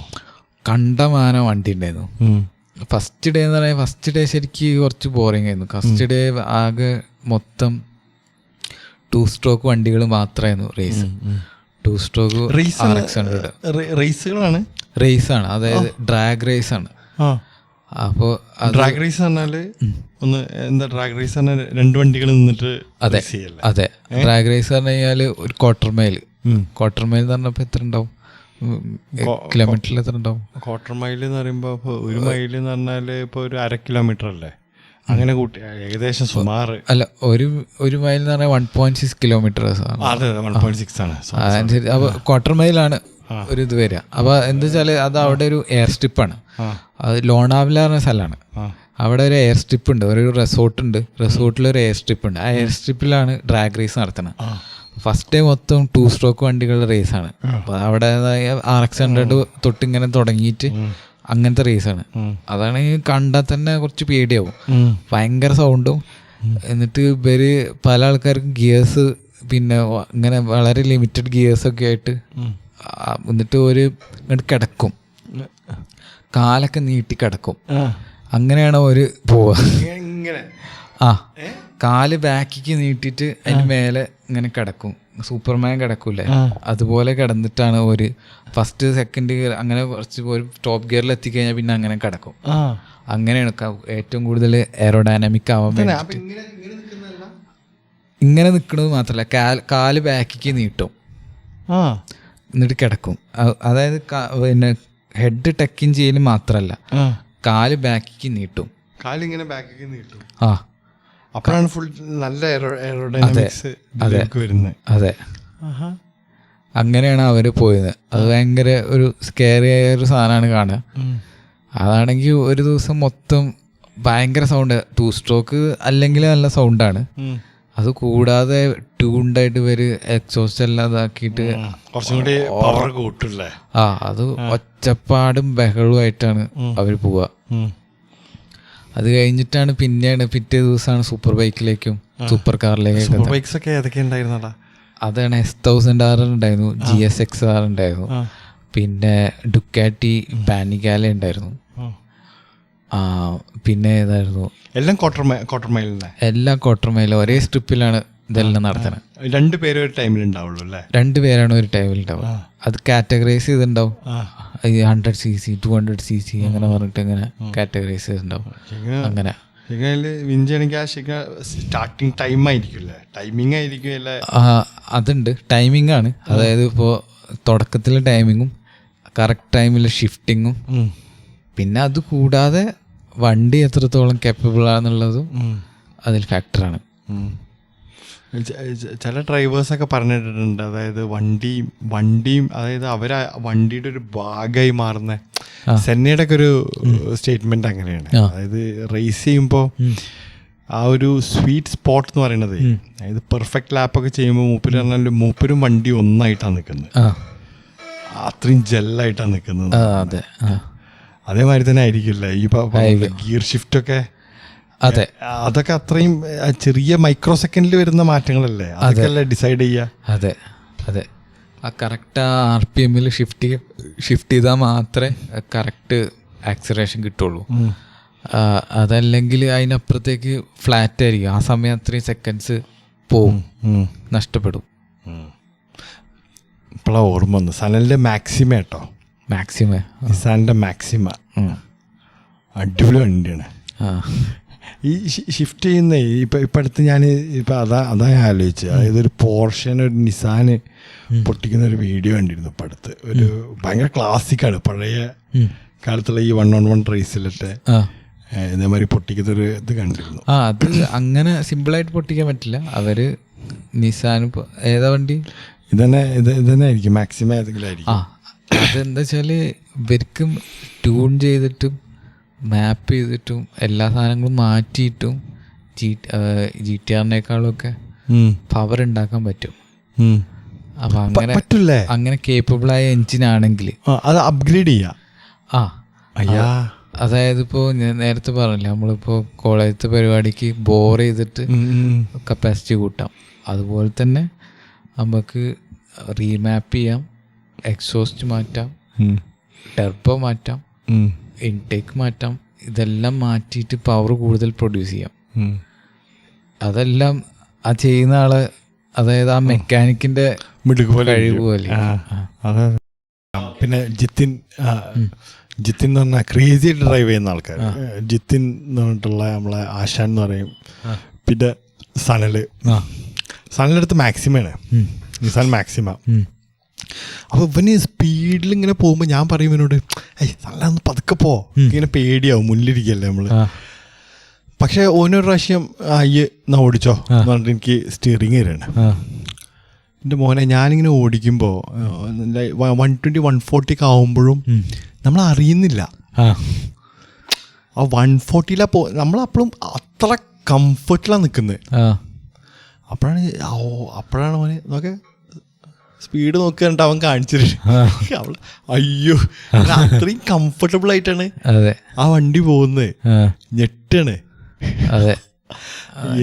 എന്ത് രസമായിട്ടാണ് ശരിക്കും അത്ര ക്വാളിറ്റി വണ്ടി വരുമ്പോൾ ശരിക്കും എന്ത് രസമാവുന്നുണ്ട്. അതെ, നമ്മൾ ശരിക്കും അത് ഫീൽ ഈ പറഞ്ഞ പോലെ അതൊരു എക്സ്പീരിയൻസ് തന്നെ ആയിട്ടാണ് ഞാൻ കാണുന്നത്. എക്സ്പീരിയൻസ് തന്നെയാണ്. അത് ഓരോരുത്തർക്കും പെർസ്പെക്റ്റീവ് അനുസരിച്ച് മാറുന്നുള്ളൂ. ചില ആൾക്കാർക്ക് ഇങ്ങനെ പോകണമെന്നാവില്ല. ചില ആൾക്കാർക്ക് കാമായിട്ട് ഒരു 50-60 സ്പീഡിൽ ഇങ്ങനെ മെല്ലെ പോകുമ്പോൾ സുഖമായിട്ട് നല്ല ഫീലിംഗ് കിട്ടണം. ആ എക്സ്പീരിയൻസ് നമ്മൾ നന്നാക്കണം. അങ്ങനെ നന്നാക്കാൻ പറയുമ്പോൾ അയാൾക്ക് വേറെ വണ്ടിയായിരിക്കും വേണ്ട. പക്ഷെ ചിലപ്പോൾ ചില വണ്ടികൾ അതും രണ്ട് സംഗതിയും ഒരുപോലെ കാറ്റർ ചെയ്യും. എൻ്റെ ഏട്ടൻ്റെ ഡ്രൈവിങ് എനിക്ക് ഭയങ്കര ഇഷ്ടമാണ്. ഏട്ടൻ്റെ ഡ്രൈവിങ് പറഞ്ഞാൽ സ്മൂത്താണ്, ഉറങ്ങിപ്പോവും, അത്ര കംഫർട്ടബിളാണ്, വലിയ സ്പീഡല്ല, പക്ഷെ നമ്മൾ ഉറങ്ങിപ്പോവും. അത് ഞാൻ ഭയങ്കരമായിട്ട് എൻജോയ് ചെയ്യുന്നുണ്ട്. സോനു അന്ന് വന്നില്ല. സോനൊക്കെ പറഞ്ഞാൽ സോനു അന്ന് നല്ല രീതിക്ക് ഓടിച്ചു. പക്ഷേ സോനുവിൻ്റെ ഡ്രൈവിങ് ഞാൻ കേട്ടിട്ടുണ്ട്, വളരെ ഫാസ്റ്റായിട്ട് ഓടിക്കുന്ന ആളാന്ന് കേട്ടിട്ടുണ്ട്. അതേപോലെ എയർബാറ്റിക് പൈലറ്റിനുള്ള പോലെ തന്നെയാണോ കാർ? അതെ അങ്ങനെ കേട്ടിട്ടുള്ളത്. ഇപ്പൊ എങ്ങനെയാന്ന് അറിയില്ല, ഇപ്പൊ ഡീസന്റ് ആണെന്ന് തോന്നുന്നു. അല്ല, അന്ന് കണ്ടിട്ട് ഇപ്പൊ അടിപൊളിയായിട്ട് ഓടിച്ച്. നീ ഇപ്പൊ യൂസ് ചെയ്യുന്ന വണ്ടികൾ ഏതൊക്കെയാണ്, എന്തുകൊണ്ടാണ് ആ വണ്ടികൾ ചൂസ് ചെയ്തതെന്നുള്ളതും കൂടി പറ. ഓക്കെ, അന്ന് ഇപ്പോൾ ഫസ്റ്റ് വണ്ടി NS. നീ പറഞ്ഞു. NS എന്തുകൊണ്ടാണ് ചൂസ് ചെയ്തതെന്ന് വെച്ച് കഴിഞ്ഞാൽ, എനിക്ക് അന്ന് എൻ്റെ ആവശ്യങ്ങൾ വളരെ ഭയങ്കര ബാലിശമായ ആവശ്യങ്ങളായിരുന്നു. എൻ്റെ ആവശ്യം എന്ന് പറഞ്ഞു കഴിഞ്ഞാൽ പവർഫുള്ളായ വണ്ടിയാവണം, മോണോ ഷോക്ക് വേണം, കാണാൻ ലുക്ക് വേണം, അത്യാവശ്യം പവർഫുള്ളാവണം, അത്രേ ഉണ്ടായിരുന്നുള്ളൂ. അപ്പോൾ ഏറ്റവും കുറഞ്ഞ വിലയ്ക്ക് NS ആണ് ഇതെല്ലാം കൂടെ സംഗതി എല്ലാം തികഞ്ഞ വണ്ടി കിട്ടിയത്. അതിനുള്ള പണി നമുക്ക് കിട്ടുകയും ചെയ്തു. വണ്ടീൻ്റെ എഞ്ചിൻ പണിയായി, അങ്ങനെയൊക്കെ പണി കുറഞ്ഞ വിലയ്ക്ക് കിട്ടി, 65,000 രൂപയ്ക്ക് കിട്ടി. അപ്പോൾ കുഴപ്പമില്ല. അപ്പോൾ അങ്ങനെ ആ വണ്ടി തന്നെ ഇപ്പോഴും. അപ്പോൾ അത് കഴിഞ്ഞിട്ടാണ് പിന്നെ ഡോമിനാർ വാങ്ങിയത്. ഡോമിനാർ ഇതേമാതിരി തന്നെ എൻ്റെ അടുത്തുള്ള ബഡ്ജറ്റിൽ ഏറ്റവും പവർഫുൾ, എനിക്ക് 200cc 24 HP ഉള്ളൂ. 24 HP ഒരു ജമ്പ് വേണമെന്നുണ്ടായിരുന്നു, കുറച്ചും കൂടി പവർഫുള്ളായ വണ്ടി വേണമെന്ന്. അപ്പോൾ അങ്ങനെയാണ് ഇതിന് ഡോമിനാറിന് 40 HP പവർ ഉണ്ട്. അത് ഓടിച്ചു. പിന്നെ ഫസ്റ്റ് കുറേ റിവ്യൂ കണ്ടിട്ട് എനിക്ക് അത്ര എന്താ പറയുക, റിവ്യൂലൊക്കെ പറയണത് അത്ര ഗുണപ്പെട്ട വണ്ടിയല്ല. അതിലും നല്ലത് കുറച്ചും കൂടി പൈസ ഇട്ടിട്ട് ഡ്യൂക്ക് 390 വാങ്ങുകയാണ്. തന്നെ അതന്നെയാണ് നല്ലത് എനിക്ക് തോന്നുന്നത്. അത് പിന്നെ ഇപ്പോൾ കുറച്ചും കൂടി പൈസ ഉണ്ടെങ്കിൽ, പൈസ എക്സ്റ്റെൻഡ് ചെയ്യാന്നുണ്ടെങ്കിൽ 390 വാങ്ങുക നല്ലത്. പൈസ ഇല്ലെങ്കിൽ ഡോമിനാറിന്റെ ബെസ്റ്റ്. ആ പ്രൈസ് റേഞ്ചിൽ ഡോമിനാറിനാണ്. അതെ അതെ. നീ നല്ല, എനിക്കിപ്പോൾ ഞാനോട് ഇങ്ങനെ ചോദിക്കാൻ കാരണേ, നീ ഒരു സാധാരണ വണ്ടി എടുക്കുമ്പോൾ ഞാനൊന്നും ചെയ്യുന്ന മാതിരിയല്ല നീ എടുക്കുന്നത്. നീ കുറച്ചും കൂടി ഡീറ്റെയിൽ ആയിട്ട് അതിൻ്റെ ഇത് നോക്കിയിട്ടാണ് നീ എടുക്കുന്നത്. അതെ. ഞാൻ ഫസ്റ്റ് വന്ന് പറഞ്ഞത് എനിക്ക് 390 വേണമെന്നാണ് എല്ലാവരോടും പറഞ്ഞത്. 390 ആണ് ഞാൻ വാങ്ങണതെന്നൊക്കെ പറഞ്ഞത്. അപ്പോൾ ഞാൻ റിവ്യൂലൊക്കെ നോക്കിയപ്പോൾ അങ്ങനെ കണ്ടിരുന്നു 390ക്ക് പൈസ കുറച്ചും കൂടി എക്സ്റ്റെൻഡ് ചെയ്തിട്ട്, കുറച്ച് കട എടുത്തിട്ടൊക്കെ എക്സ്റ്റെൻഡ് ചെയ്തിട്ട് അങ്ങനെ ചെയ്യാൻ നല്ലതെന്നൊക്കെ പറഞ്ഞിട്ട്. അപ്പോൾ അത് കഴിഞ്ഞിട്ട് എന്താണ്ടായ വെച്ചാൽ പിന്നെ ഞാൻ അങ്ങനെ പിന്നെ പള്ളിക്കെട്ടിൻ്റെ അല്ല വിഷ്ണുവിൻ്റെ വണ്ടി പറഞ്ഞ് ഒരു 2 മാസം കയ്യിൽ വെച്ച് നോക്കുന്ന് പറഞ്ഞിട്ട് എനിക്ക് തന്നു. ഓൻ പോയി, ഓൻ മണാലിക്ക് പോയി. അപ്പോൾ 2 മാസം വണ്ടി വേണമെങ്കിൽ കയ്യിൽ വെച്ചോന്ന് പറഞ്ഞു.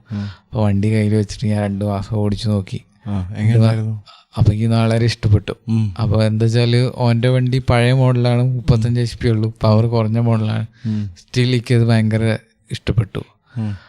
അപ്പോൾ ആ പൈസക്ക് ഉള്ള സാധനം, പൈസക്കുള്ളതിനേക്കാളും കൂടുതൽ മുതൽ ആ വണ്ടി ഉണ്ട് ഉള്ളതൊക്കെ ഉറപ്പായി.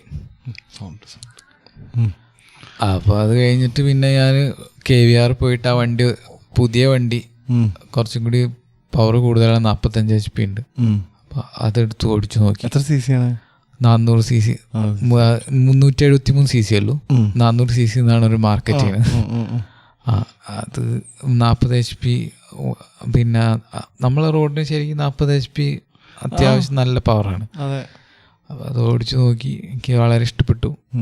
അങ്ങനെ പിന്നെ എന്താ വെച്ചാൽ അതിന് പുതിയ ഡോമിനാറിന് എന്തായിരുന്നു വെച്ചാൽ എല്ലാ ആക്സസറീസും, വിൻഡ് വൈസർ, പിന്നെ സാഡിൽ ഗാർഡ്, പിന്നെ ബാക്കിലെ കാരിയർ, ഇതെല്ലാം വണ്ടി തന്നെ വരുന്നുണ്ടായിരുന്നു. അതുകൂടാതെ തന്നെ കസ്റ്റമായിട്ട് ചെയ്യണ്ട, ഒന്നും ചെയ്യണ്ട, കൂടെ തന്നെ വരുന്നുണ്ട്. അതെ. ഇനിയിപ്പോൾ RTO പിടിച്ചാലും ഇത് ഫാക്ടറിയിൽ നിന്ന് വരുന്നതാണ്, നമുക്ക് ധൈര്യപൂർവ്വം പറയാം അത് ഫാക്ടറിയിൽ നിന്ന് വന്നതാണ്. അപ്പോൾ പിന്നെ മറ്റേന്താ വെച്ചാൽ നമ്മൾ ഇത് അത് വളരെ പിന്നെ ഒരു സാഡിൽ ഗാർഡ് മാത്രമാണ് അവർ എക്സ്ട്രാ ആക്സസറി ആയിട്ട് വിറ്റിരുന്നത്. അതും വളരെ തുച്ഛമായ പൈസ ഉണ്ടായിരുന്നുള്ളൂ. അത് പിന്നെ മറ്റേന്താ വെച്ചാൽ നമ്മൾ ഡ്യൂക്ക് 390 എടുക്കുകയാണെങ്കിൽ നമ്മൾ ഇതിനേക്കാളും ഏകദേശം ഒരു 50,000-60,000 രൂപ എക്സ്ട്രാ ഉണ്ടായിരുന്നു. അത് കൊടുക്കും വേണം. അത് കൂടാതെ ഞാൻ ഈ പറഞ്ഞ സാധനങ്ങൾ, ഈ സാധനങ്ങളൊക്കെ എന്തായാലും വേണ്ട സാധനങ്ങളാണ്. ഈ സാധനങ്ങളൊക്കെ എക്സ്ട്രാ പൈസ കൊടുത്ത് പുറത്തുനിന്ന് വെപ്പിക്കണം. വെപ്പിച്ച് കഴിഞ്ഞിട്ട് പിന്നെ അതിന് RTO പിടിച്ചു കഴിഞ്ഞാൽ പണിയും കിട്ടൂല. RTO പിടിക്കണ നോക്കി നടക്കും വേണം. അതാണ് എനിക്ക് ലോജിക്ക് കിട്ടാത്ത സാധനം കേട്ടോ. കാരണം എന്താ വെച്ചാൽ ഇത് ഈ എക്സ്ട്രാ ഫിറ്റിങ്സ് എല്ലാം ഇവിടുത്തെ എല്ലാവിധ ഷോപ്പിൽ അവർ വിൽക്കുന്നുണ്ട്. അതെങ്ങാനും നമ്മൾ ഫിറ്റ് ചെയ്ത് കഴിഞ്ഞാൽ RTO പിടിച്ചിട്ട് ഫൈനും തരും. അതെ, അതിൽ ലോജിക്ക് എനിക്ക് തീരെ കിട്ടുന്നില്ല. അതെനിക്ക് മനസ്സിലായിട്ടില്ല എന്താണത്. അതിനൊക്കെ അറ്റ്ലീസ്റ്റ് അല്ലെങ്കിൽ ഇതിനെക്കുറിച്ച് പഠിച്ച, അല്ലെങ്കിൽ ഇതിനൊരു റെഗുലേഷൻ വെക്കണം. ഏത് രീതിയിലൊക്കെ ആക്സസറീസ് ഉണ്ടാക്കാന്നുള്ളതിന് ഇതൊക്കെ മോണിറ്റർ ചെയ്യണം, റെഗുലേറ്റ് ചെയ്യണം. സത്യം.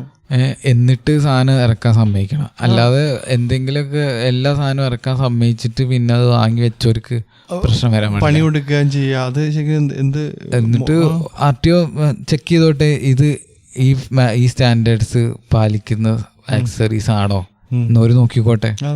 അങ്ങനെ ഇല്ലെങ്കിൽ ഒരു ഫൈൻ ഇട്ടോട്ടെ. അത്രേ ഉള്ളൂ. അങ്ങനെയാണ് അവർ ചെയ്യേണ്ടത്. പിന്നെ കാർ എടുക്കാനും നീ നല്ല റിസർച്ച് ചെയ്തിട്ടില്ലേ? കാർ എടുക്കാൻ കുറേ റിസർച്ച് ചെയ്തു. കാർ എടുക്കാനും ശരിക്ക് നമ്മൾ കുറേ കാറുകൾ നോക്കി. നമ്മൾ നമ്മൾ ഫസ്റ്റ് പുണ്ടോ വേണമെന്ന് പറഞ്ഞു. എൻ്റെ ഇത് പുണ്ടോയിലായിരുന്നു കിടന്നത്. അപ്പോൾ ഞാൻ വീട്ടിലേക്ക് എനിക്ക് അത്ര ഇഷ്ടമായില്ലേ അതിന്റെ പുണ്ടോ ഓടിച്ചിട്ട് എനിക്ക് ഭയങ്കര ഇഷ്ടമായി. എന്താണ് പുണ്ടോക്കെ എനിക്ക് ഇത്ര ഇഷ്ടപ്പെടാനുള്ള റീസൺ എന്താണ്? പുണ്ടോ എന്ന് പറഞ്ഞു കഴിഞ്ഞാൽ നമ്മൾ ഇപ്പോഴും ആ പ്രൈസ് റേഞ്ചിൽ നല്ലൊരു കാർ തന്നെയാണ്. അപ്പോൾ പുണ്ടോ ഇപ്പം ഇറങ്ങണില്ലല്ലേ? ഫിയറ്റ് നിർത്തിപ്പോയില്ലേ? മോനെ അത് നടന്നല്ലോ അല്ലേ? അപ്പോൾ പുണ്ടോൻ്റെ എന്താ വെച്ചാൽ പുണ്ടോ നേരത്തെ പറഞ്ഞില്ലേ ആൻറ്റസെന്നൊക്കെ പറയണ മാതിരി നമ്മളും പുണ്ടോയും ഒക്കെ കുറച്ച് ഓടിച്ച് സെറ്റ് ആകുമ്പോൾ നമ്മളും പുണ്ടോയും ഒന്നാന്ന് തോന്നും. കിട്ടില്ല ഹാൻഡ്ലിങ് ആണ്. അങ്ങനെ ഒരു കിട്ടില്ല തന്നെ കിട്ടും. അതെ, നമ്മളിങ്ങനെ കൊടുക്കുമ്പോൾ തന്നെ ഷാസി അപ്പം തന്നെ റെസ്പോണ്ട് ചെയ്യും. അങ്ങനെയുള്ള വണ്ടികൾ എന്ന് പറയാം. അതിന് പിന്നെ ഉള്ളത് ഫോർഡ് ഫിഗോ എന്നുണ്ടായി. ഫിഗോ എനിക്ക് ഭയങ്കര ഇഷ്ടപ്പെട്ടു ഓടിച്ചിട്ട്. പിന്നെ അതിൻ്റെ കുറച്ച് താഴെയുള്ളു പോളോ ശരിക്ക്. പക്ഷെ പോളോയും കിടലാണ്. പോളോയും എടുത്തു കഴിഞ്ഞാൽ പോളോയും ഇതേമാതിരി തന്നെ പിന്നെ രണ്ടും ഒരു യൂണിറ്റ് എന്നുള്ള ഫീൽ തന്നെയാണ്. പക്ഷെ നമ്മൾ കമ്പയർ ചെയ്യുമ്പോൾ അതിൻ്റെ അത്ര അടിപൊളിയാന്ന് പറയാൻ പറ്റില്ല, അത് സത്യമാണ്. പക്ഷെ പോളോ GT അല്ലേ ഇനി എടുത്ത്? അതെ, പോളോ GT ശരിക്കും എമ്മാരി ബൈ ആയിരുന്നു. കാരണം എന്താ വെച്ചാൽ അതിപ്പോ ശരിക്കും റീസെയിൽ വാല്യൂ നോക്കുമ്പോൾ അത് നീ അന്ന് എടുത്ത ഏകദേശം അതേ വിലക്ക് തന്നെ നമുക്ക് കിട്ടുന്നുണ്ട്. ഏകദേശം 850 അല്ലെങ്കിൽ 9 അടുത്ത് തന്നെ അതിന് റീസെയിൽ വാല്യൂ വരുന്നുണ്ട്. ഫാൻ ഫോളോയിങ് ഉണ്ട് അത്. പിന്നെ അത് അതിൻ്റെ ഇതുകൊണ്ട് തന്നെ അതുകൊണ്ട് തന്നെയാണ് അത് ഇന്ത്യയിൽ റാലി സീനിലൊക്കെ കൂടുതലായിട്ട് പോളോയാണ് ഉപയോഗിക്കുന്നത് തന്നെ. അതുകൊണ്ട് കൂടിയാണ്, അതാണ് ഒരു കാരണം.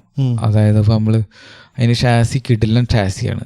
അപ്പോൾ അതിൻ്റെ ഹാൻഡ്ലിങ് വരുന്നത് സ്റ്റിയറിങ്ങിൻ്റെ ഇതുകൊണ്ട് സ്റ്റിയറിങ്ങിൻ്റെ കുറച്ചേ ഉള്ളൂ, ബാക്കി മൊത്തം ഷാസിയാണ്. ഷാസി കിട്ടിലാണ്. അത് എൻ്റെ അറിവല്ല, ഇതെല്ലാം ഞാൻ വായിച്ചുണ്ടാക്കിയതാണ്. അപ്പോൾ എനിക്ക് ആധികാരികമായിട്ട് അങ്ങനെയാണ് പറയാൻ വയ്യ. ഞാൻ വായിച്ചിട്ട് അറിഞ്ഞതാണ് ഷാസി കിട്ടിലായതുകൊണ്ടാണ് അതിന് ഹാൻഡ്ലിങ് ഇത്രയും കിടിലാവണം. ഷാസിമലാണ് കാര്യമായിട്ട് എല്ലാ സംഗതിയും കിടക്കുന്നത്. ഷാസി അതുകൊണ്ടാണ് അത് അവർ റാലിയിലടക്കം അടിപൊളിയായിട്ട് ഉപയോഗിക്കുന്നത്. സാധാരണ ഒരു വണ്ടിയൊക്കെ എടുക്കുമ്പോൾ അല്ലെങ്കിൽ ഇങ്ങനത്തെ ഇതിനൊക്കെ പോകുമ്പോൾ നീ ശരിക്കും എങ്ങനെയൊക്കെ റിസർച്ച് ചെയ്യല്ലേ? നമുക്ക് വണ്ടി എടുക്കാനുള്ളതാവും. അപ്പോൾ നമ്മൾ കാര്യമായിട്ട് നമ്മൾ ഈ റേഞ്ചിൽ നമുക്ക് വേണ്ട മാതിരത്തെ വണ്ടികൾ ഏതൊക്കെയാണ് ഉള്ളതെന്ന് ആദ്യം നോക്കും. അതിൽ പിന്നെ നമ്മൾ ഫസ്റ്റ് നോക്കിയത് അന്ന് സേഫായ വണ്ടി ഉള്ള കാര്യം. അപ്പോഴാണ് പിന്നെ ഒന്ന് കത്തി തുടങ്ങിയത്, സേഫായ വണ്ടി വേണമല്ലോ എന്നുള്ള കാര്യം. മാരുതിക്ക് ലാക്ക് ചെയ്യുന്നൊരു സാധനമല്ലേ അത് ശരിക്കും? അതെ, മാരുതിക്ക് ലാക്ക് ചെയ്യുന്ന സാധനമാണ്. അപ്പോൾ അങ്ങനെ നോക്കിയിട്ട് അങ്ങനെയാണ് ഇപ്പോൾ ഈ 3 എത്തിയത്. പക്ഷെ അങ്ങനെ എത്തി നോക്കുമ്പോഴും അത് എക്സ്ട്രാ ആയിട്ട് അതിന് ഹാൻഡ്ലിങ്ങും സ്പോർട്ടിനെസ്സും ഒക്കെ അതിൽ എക്സ്ട്രാ ആയിട്ടുണ്ട്. അതൊന്നും മാരുതിയിൽ ഇപ്പോൾ ഉള്ളത് സ്വിഫ്റ്റിൽ അടിപൊളി ഹാൻഡ്ലിങ് ആട്ടോ, നല്ല ഹാൻഡ്ലിങ് ആണ്. അതിനിപ്പോൾ ആകെ പ്രശ്നം ഇതാണ്, സേഫ്റ്റി ഇല്ല. പിന്നെ ഇപ്പോൾ ഹൈ സ്പീഡിൽ പോകുമ്പോൾ സത്യം പറഞ്ഞു കഴിഞ്ഞാൽ നമ്മളൊരു 100, 120, 130 പോകുമ്പോൾ നമുക്ക് പോളോയും സ്വിഫ്റ്റും ഓടിച്ച് നോക്കിയാൽ നമുക്ക് മനസ്സിലാവും പോളോ ഫാർ ഹെഡാണ് ഹൈ സ്പീഡ് സ്റ്റെബിലിറ്റിയിൽ. അതാണ്, അതുകൊണ്ടാണ് മാരുതി നമ്മൾ കൺസിഡർ ചെയ്യാണ്ടാന്ന് വിചാരിച്ച്. അങ്ങനെ ഡെഫിനറ്റ്ലി. അല്ല, ആ ഒരു ഇതിൽ പോളോക്കുള്ള ബഡ്ജറ്റ് നമ്മൾ എടുത്തിട്ടുണ്ടെങ്കിൽ മീൻസ് അതന്നെ പോകണ്ടെന്നുള്ള അഭിപ്രായം എനിക്കുള്ളത്. ലൈക്ക് അതിനുള്ള ബഡ്ജറ്റ് ഉണ്ടെങ്കിൽ നമ്മൾ മാരുതിനെ കാട്ടി ഞാൻ പ്രിഫർ ചെയ്യുന്നത്. പക്ഷേ ജർമ്മൻ വെഹിക്കിൾസ് അന്ന് നമ്മൾ സംസാരിച്ച പോലെ അത് മറ്റേ ടൊയോട്ട ഒന്നും ഹാൻഡിൽ ചെയ്യുന്ന മാതിരില്ല. അത് കറക്റ്റ് അതിൻ്റെ അതുപോലെ തന്നെ നോക്കണം. മെയിൻ്റെനൻസ് ഭയങ്കര ക്രൂഷ്യലാണ്. മെയിൻ്റെനൻസ് നമ്മൾ ഷോറൂമിൽ തന്നെ അല്ലെങ്കിൽ ഓതറൈസ്ഡ് ഡീലറിൽ തന്നെ പോയിട്ട് നമ്മൾ ചെയ്യുകയാണെങ്കിൽ നമ്മൾ സാധാരണ ആ വിലക്കുള്ള ബാക്കിയുള്ള വണ്ടികൾ ചെയ്യണതിനേക്കാളും ഏകദേശം ഇരട്ടി പൈസയ്ക്ക് വേണം നമ്മൾ സർവീസ് ചെയ്യാൻ. അതേസമയം നമ്മൾ സാധനങ്ങൾ പുറത്തുനിന്ന് വാങ്ങിയിട്ടൊക്കെ ചെയ്യുകയാണെങ്കിൽ 1/3 പൈസയ്ക്ക് നമുക്ക് ചെയ്യാമല്ലേ?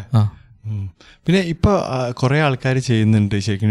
ഡൽഹിയിലൊക്കെ പോയിട്ട് യൂസ്ഡ് കാർ കുറേ എടുക്കുന്നുണ്ട്. ശരിക്കും ഒരു എന്താണ് യൂസ്ഡ് കാർ നല്ല രീതിക്ക് എടുക്കുകയാണെങ്കിൽ അത് നല്ലത് തന്നെയാണോ? ലൈക്ക് കുറേ അതിപ്പോൾ എന്നോട് വെച്ച് കഴിഞ്ഞാൽ അങ്ങനെ സത്യം പറഞ്ഞാൽ എനിക്ക് അങ്ങനെ ആധികാരികമായിട്ട് ചോദിക്കുകയാണ്, പറയാൻ വയ്യ. പക്ഷെ ചില ബ്രാൻഡ്സ് ഇല്ലേ യൂസ്ഡ് കാർ. ഞാൻ അങ്ങനെ ഇത് മൊത്തത്തിൽ ഇത് വെച്ച് നോക്കും. എന്തായാലും ടയോട്ടയൊക്കെ എന്തായാലും റിലയബിൾ ആയിട്ട് നമുക്ക് വാങ്ങാൻ പറ്റുന്ന സാധനമാണ്. സ്റ്റിൽ ടയോട്ടയിലടക്കം പ്രശ്നങ്ങളുള്ള വണ്ടികൾ വരും. അതായത് ഇപ്പോൾ ടയോട്ട എന്ന് പറയുന്നത് ഒരു ലക്ഷങ്ങൾ ഇപ്പോൾ 2-3 ലക്ഷം ഓടിയാലും ചിലപ്പോൾ പ്രശ്നമൊന്നും ഉണ്ടാവില്ല. പക്ഷെ അതേസമയം ആ ടയോട്ട ഏത് രീതിയിൽ ഉപയോഗിച്ചു, ആ ടയോട്ട സർവീസ് ചെയ്തിട്ടുണ്ടോ എന്നുള്ളതൊക്കെ അതിൽ മാറ്റർ തന്നെയാണ്. സത്യം. അതുപോലെ തന്നെ അവരിപ്പോൾ 10 ലക്ഷം ഓടിയ വണ്ടികൾ തന്നെ മീറ്റർ തിരിച്ച് 3 ലക്ഷം 2 ലക്ഷം ഒക്കെ ആക്കി കാണിച്ചിട്ടും വിൽക്കാറുണ്ട്. അപ്പം അതൊക്കെ ഒരു പ്രശ്നമാണ്. പിന്നെ ഡീസൽ പെട്രോൾ എഞ്ചിൻ വരുമ്പോഴും ഭയങ്കര വ്യത്യാസം വരുന്നില്ലേ ഇതിൻ്റെ? പെട്രോൾ ശരിക്കും ലോങ്ങിന് പെട്രോൾ അല്ലേ നല്ലേ? കുറേ കാലം നമുക്ക് കയ്യിൽ വെച്ച് നടക്കാൻ പെട്രോൾ അല്ലേ നല്ലേ? അങ്ങനെ ചോദിച്ചാൽ ഡീസലാണ് ഞാൻ നോക്കിയപ്പോൾ ഞാൻ കണ്ടെടുത്തോളം ടയോട്ടേൻ്റെ ഡീസലുകളാണ് ലോങ് ലാസ്റ്റിംഗ് ആയി നിൽക്കുന്നത്. ഞാൻ കണ്ടിട്ടുള്ളത്. ഞാൻ കണ്ട കാര്യത്തിൽ ടയോട്ടേൻ്റെ ഡീസൽ വണ്ടികളാണ് ഏറ്റവും കൂടുതൽ ഓടിയിട്ടുള്ള വണ്ടി ഞാൻ കണ്ടിട്ടുള്ളത്. പിന്നെ ഏറ്റവും കൂടുതൽ ഓടിയിട്ടുള്ളത് ഞാൻ ഡൽഹി പോയപ്പോൾ ടാക്സി എടുത്തിരുന്നു. ടാക്സി ടാറ്റ ഇൻഡിക്ക ആയിരുന്നു. ടാറ്റ ഇൻഡിക്ക ഞാൻ ഓഡോമീറ്റർ നോക്കിയപ്പോൾ 4 ലക്ഷം കഴിഞ്ഞിരിക്കുന്നു. അപ്പോൾ ആ ഇൻഡിക്കയിൽ വരുന്നത് ഫിയറ്റിൻ്റെ ഡീസൽ എഞ്ചിനാണ്. അത് അപ്പോൾ 4 ലക്ഷം കടന്നു പോകുന്ന ഫിയറ്റിൻ്റെ എഞ്ചിനുകളുണ്ട്, മനസ്സിലായി. പിന്നെ അതുപോലെ ഞാനൊരു വേറൊരു വീഡിയോ കണ്ടതാണ്. യൂറോപ്പിൽ ഫോക്സ് വാഗൻ്റെ എന്ന് പറഞ്ഞു കഴിഞ്ഞാൽ സ്കോഡ ഒക്ടേവിയ കണ്ടതാണ്. സ്കോഡ ഒക്ടേവിയ 5 ലക്ഷം കിലോമീറ്റർ കഴിഞ്ഞിട്ട് ഓടിക്കൊണ്ടിരിക്കുന്ന ഒരു വണ്ടി അയാൾ റിവ്യൂ ചെയ്യുന്നുണ്ട്, ഒരു ചങ്ങായി. അങ്ങനെ ഒരു വണ്ടി. അപ്പോൾ ഈ പറയുന്ന വണ്ടികളും 5 ലക്ഷവും 6 ലക്ഷമൊക്കെ ഓടാം. അതുപോലെ തന്നെ ഒരു മെഴ്സിഡീസ്, പഴയ മെഴ്സിഡീസിൻ്റെ സാധനം കണ്ടിട്ടുണ്ട്. W123 ഏതൊരു മോഡൽ യൂറോപ്പിൽ ലക്ഷങ്ങൾ ഓടിയ ഒരു വീഡിയോ കണ്ടിട്ടുണ്ട്. ആ വീഡിയോ കണ്ടത്. അപ്പോൾ അതിൻ്റെ ഒതൻറ്റിസിറ്റി എനിക്ക് പറയാൻ പറ്റില്ല. മനസ്സിലായി. പിന്നെ എന്താ പറയുക, ഇപ്പോൾ ഒരു വണ്ടി എടുക്കുമ്പോഴേ ഇപ്പോൾ നമ്മൾ എന്താ പറയുക, ശരിക്കും പറഞ്ഞാൽ ഇപ്പോൾ പുതിയൊരാളൊരു വണ്ടി എടുക്കുമ്പോൾ ചെയ്യുന്ന സാധാരണ മിസ്റ്റേക്കുകൾ അല്ലെങ്കിൽ അവർ ശ്രദ്ധിക്കേണ്ട കാര്യങ്ങൾ എന്തൊക്കെയാണ് ഒരു വണ്ടി എടുക്കാൻ പോകുമ്പോൾ? ഇപ്പോൾ യൂസ്ഡ് കാർ ആവട്ടെ അല്ലെങ്കിൽ ഒരു പുതിയ കാറാവട്ടെ, നമുക്ക് ഓരോന്ന് പറയാം. പക്ഷേ എന്തൊക്കെയാണ് ശ്രദ്ധിക്കേണ്ടത്? പുതിയ കാറാണെങ്കിൽ ഇപ്പോൾ ഞാൻ മനസ്സിലാക്കിയ കാര്യം പറഞ്ഞില്ല. അപ്പോൾ പുതിയ കാറാണെങ്കിൽ നമ്മൾ ഫസ്റ്റ് നമ്മളെ ബഡ്ജറ്റിൽ ഒതുങ്ങിയ കാറുകൾ നോക്കിയിട്ട് അതിൽ നമ്മൾ സേഫായ കാർ നോക്കുന്നത് ഞാൻ റെക്കമെൻഡ് ചെയ്യും. കാരണം എന്താ വെച്ച് കഴിഞ്ഞാൽ പിന്നെ ക്യാബ് റേറ്റിംഗ് ഒക്കെ നോക്കിയിട്ട് സേഫായ ഒരു മോഡറേറ്റ്ലി സേഫായ ഒരു 3 to 5 star rating below 3 star ഒന്നും നോക്കരുതെന്ന് ഞാൻ പറയും. ക്രാഷ് വന്നു കഴിഞ്ഞാൽ ആവില്ലെന്നുള്ളതല്ല, ആ ഒരു സേഫ്റ്റി എന്ന് പറഞ്ഞാൽ അതെ, അത് നമ്മൾ ഇൻഷുറൻസ് ഒക്കെ എടുക്കണ പോലെയാണ്.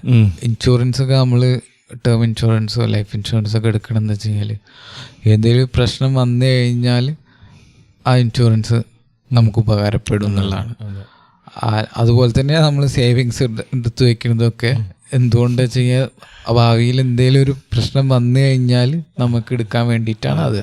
അതുപോലെ തന്നെയാണ് സേഫായ കാറുകളും. നമ്മൾ എത്ര സേഫായി ഓടിക്കുക എന്ന് പറഞ്ഞാലും, നമ്മൾ എത്ര ശ്രദ്ധിച്ച് ഓടിക്കുക എന്ന് പറഞ്ഞാലും, മറ്റൊരാളുടെ ഒരു പ്രശ്നം കൊണ്ടും നമുക്ക് ആക്സിഡന്റ് സംഭവിക്കാം. മറ്റുള്ള ആളുടെ സ്റ്റെയറിങ് നമ്മളെ കയ്യിലല്ല. അപ്പോൾ അതുകൊണ്ടും നമുക്ക് നമ്മളെ മേലേക്ക് അത് വരാം. അപ്പോൾ പിന്നെ അതിൽ പ്രൊട്ടക്ട് ചെയ്യാൻ നമ്മൾ സൂപ്പർമാൻ അല്ല. അപ്പോൾ നമ്മൾ പ്രൊട്ടക്ട് ചെയ്യാൻ എൻജിനീയർഡ് ആയിട്ടുള്ള ഒരു വണ്ടീൻ്റെ അകത്ത് ഇരിക്കുക എന്നുള്ളതാണ് നമുക്ക് ചെയ്യാൻ പറ്റിയൊരു കാര്യം. അപ്പോൾ അതിന് വേണ്ടി അതാണ് ഞാൻ പേഴ്സണലി അത് റെക്കമെൻഡ് ചെയ്യും. സേഫായൊരു വണ്ടി വാങ്ങുക, പ്രയോറിറ്റൈസ് ചെയ്യുമ്പോൾ അത് ചെയ്യാൻ പറ്റുന്ന ഒരു കാര്യമാണ്. അതെ, അത് കാരണം എന്താ വെച്ച് കഴിഞ്ഞാൽ ഒരാളെ നമ്മളെ കൂട്ടത്തിൽ നമ്മളെ ഫാമിലി ഒരാളെ ലൈഫ് പോയി കഴിഞ്ഞാൽ പിന്നീട് നമ്മളത് റിഗ്രറ്റ് ചെയ്തിട്ട് കാര്യമില്ലല്ലോ, അത് പോയി. അപ്പോൾ പിന്നെ നമ്മൾ പിന്നെ ലൈഫിനെ വെച്ചിട്ട് നമ്മൾ ഫസ്റ്റ് ആ കാര്യം ഒന്ന് കൺസിഡർ ചെയ്യാം. അത് കഴിഞ്ഞിട്ട് പിന്നെ ഞാൻ കൺസിഡർ ചെയ്ത ഡ്രൈവ് ചെയ്യാനുള്ള ഫണ്ട് ഇതൊക്കെയായിരുന്നു. അപ്പോൾ ഓടിക്കാൻ രസമുള്ള വണ്ടി എടുക്കുക എന്നുള്ളതൊക്കെ ആയിരുന്നു. അങ്ങനെയൊക്കെ ആയിരുന്നു നമ്മളത്. പക്ഷേ നമ്മൾ നോക്കുമ്പോൾ പിന്നെ വണ്ടീൻ്റെ റിലയബിലിറ്റി നമ്മൾ നോക്കുക. സാധാരണ ഒരാൾ നോക്കുമ്പോൾ റിലയബിലിറ്റി എങ്ങനെയാണെന്നുള്ളത് നോക്കുമ്പോൾ നമ്മൾ ഈ കണ്ട ആൾക്കാരെ റിവ്യൂ നോക്കിയിട്ട് കാര്യമുണ്ട്. അതൊരു സൈഡ്, അതെടുത്ത് വയ്ക്കുക, അത് മനസ്സിൽ വയ്ക്കുക. അത് കഴിഞ്ഞിട്ട് നമ്മൾ ഈ പിന്നെ അവരുടെ ലോങ് ടേം റിവ്യൂ ഒക്കെ ഉണ്ടാവും. ലോങ് ടേം റിവ്യൂ തന്നെ അത് മിക്കവാറും 10,000 കിലോമീറ്ററിൽ അപ്പുറത്തേക്കുള്ള ലോങ് ടേം റിവ്യൂ ഒന്നും ഉണ്ടാവില്ല. അപ്പോൾ അതിലും അപ്പുറമായിട്ട് നമുക്ക് കൂടുതൽ ആക്യുറേറ്റ് ആയ റിവ്യൂ കിട്ടണമെന്നുണ്ടെങ്കിൽ ഓൾറെഡി ഇങ്ങനത്തെ ഫോറംസിൽ ടീം BHP പോലത്തെ ഫോറംസിൽ നോക്കിയാൽ ആ വണ്ടി കാലങ്ങളായിട്ട് ഉപയോഗിക്കുന്ന ആൾക്കാർക്ക് എന്തൊക്കെ പ്രശ്നങ്ങൾ ഫേസ് ചെയ്തിട്ടുണ്ട്, അവർ ആ പ്രശ്നം സോൾവ് ചെയ്യാൻ എന്ത് ചെയ്തു എന്ന് വരെ നമുക്ക് അതിൽ മനസ്സിലാക്കാൻ പറ്റും. അതായത് ശരിക്കും 1,00,000 മേലൊക്കെ പോയിട്ടുള്ള അല്ലെങ്കിൽ ഒരു 50,000 60,000 പോയിട്ട് എന്നിട്ട് റിവ്യൂ ചെയ്യുന്നത് നമുക്ക് വേണം ചെക്ക് ചെയ്യാനുള്ളത്. അതെ, അതായത് നമ്മൾ 10,000 എന്ന് പറഞ്ഞാൽ ലോങ് ടേം റിവ്യൂ അല്ലല്ലോ അത്. അതെ, ഷോർട്ട് ടേം അത് ഷോർട്ട് ടേം റിവ്യൂ ആണ്. 10,000 എന്ന് പറഞ്ഞാൽ ശരിക്കും ഫസ്റ്റ് സർവീസ്, അത് ആക്ച്വലി ഫസ്റ്റ് സർവീസ് ആയിട്ടുള്ളൂ 10,000 കിലോമീറ്ററിൽ. അതിൻ്റെ ഇടയ്ക്ക് ഫ്രീ സർവീസ് എന്നൊക്കെ പറഞ്ഞിട്ട് പലതും ചെയ്യുമെങ്കിലും ശരിക്കും ആക്ച്വൽ ഫസ്റ്റ് സർവീസ് 10,000 15,000 വരുള്ളൂ. ബാക്കിയെല്ലാം ഒരു ഇതാണ്, കളിപ്പീരാണ്. അതിൻ്റെ ഇടയിലുള്ള ഫ്രീ സർവീസ് പറഞ്ഞിട്ട് വണ്ടി തുടച്ചു വിടലൊക്കെയാണ്. 10,000 എന്ന് പറഞ്ഞു കഴിഞ്ഞാൽ ശരിക്കും ഫ്രഷ് വണ്ടി പോലെ തന്നെ തോന്നുന്നു നമ്മളിവിടുത്തെ ഇന്ത്യയിലുള്ള ഒരു സാഹചര്യമൊക്കെ വെച്ചിട്ട്. അതെ അല്ലേ? ശരിക്കും ഒരു ഫസ്റ്റ് വണ്ടീൻ്റെ ഒരു ഫസ്റ്റ് സർവീസ് എന്ന് പറയുന്നത് പുതിയ വണ്ടികൾക്ക് ഇപ്പോൾ ഉണ്ടാക്കുന്ന വണ്ടികൾ 10,000 15,000 തന്നെ ഉള്ളൂ. അതിൻ്റെ ഇടയിൽ വരുന്ന സർവീസുകൾ എന്ന് പറയുന്നത് കാര്യമൊന്നുമില്ല. അത് ആക്ച്വൽ സർവീസസ് അല്ല, അത് നമുക്ക് ഫ്രീ സർവീസ് എന്ന് പറഞ്ഞിട്ട് നമുക്ക് നമ്മളെ സന്തോഷിപ്പിക്കലാണ് ഫസ്റ്റത്തെ ഫ്രീ സർവീസസ് എന്ന് പറഞ്ഞാൽ. അല്ലാതെ കാര്യമായിട്ടൊന്നുമില്ല. ഒരു വണ്ടി നോക്കും, എന്തെങ്കിലും പ്രശ്നം ഉണ്ടോ എന്നൊക്കെ നോക്കിയിട്ട് ഉറപ്പ് വരുത്തും, അത്രയൊക്കെ തന്നെ ഉള്ളൂ. അത് ഇനിയിപ്പോൾ എത്ര ആൾ ഉറപ്പ് വരുത്തുന്നുള്ള വേറെ ചോദ്യം. എത്ര ആൾക്കാർ സീരിയസ് ആയിട്ട് നോക്കേണ്ടത്. അതെ, പിന്നെ ഇന്ത്യയിൽ മൈലേജ് എന്ന് പറഞ്ഞ സാധനം കൂടി നോക്കുമല്ലോ അല്ലേ? മൈലേജ് നോക്കും. അപ്പോൾ മൈലേജ് ഒക്കെ അവസാനത്തേക്ക് വെക്കുക. ഫസ്റ്റ് സേഫായ വണ്ടി നോക്കുക, റിലയബിളായ വണ്ടി നോക്കുക, എന്നിട്ട് നമ്മൾ മൈലേജ് നോക്കുക. അതെ അതെ. ഇപ്പൊ ഹൈബ്രിഡ് ആയിട്ടുള്ള കാറുകൾ വരുന്നുണ്ടല്ലോ ഭയങ്കരമായിട്ട്. അത് ഭയങ്കരമായിട്ട് മൈലേജ് ഇപ്പൊ ഓൾമോസ്റ്റ് എല്ലാതും ഹൈബ്രിഡ് ആവുന്നുണ്ടല്ലോ. പുതിയത് വരുന്നൊക്കെ കുറെ. പക്ഷെ പിന്നെ കമ്പനികൾ കൂടുതലും ഹൈബ്രിഡിലേക്കല്ല നോക്കണം, ഒരു ഇലക്ട്രിക്കിലേക്ക് പോകാനുള്ള ശ്രമത്തിലാണ്. ഹൈബ്രിഡിലേക്ക് കൂടുതലും ടയോട്ടേൻ്റെ ശ്രമമാണ്. ടയോട്ട ഇലക്ട്രിക്കിനേക്കാളും കൂടുതൽ ഹൈഡ്രജനും ഹൈബ്രിഡുമാണ് അവർ നോക്കണമെന്നാണ് അവർ പറയണത്.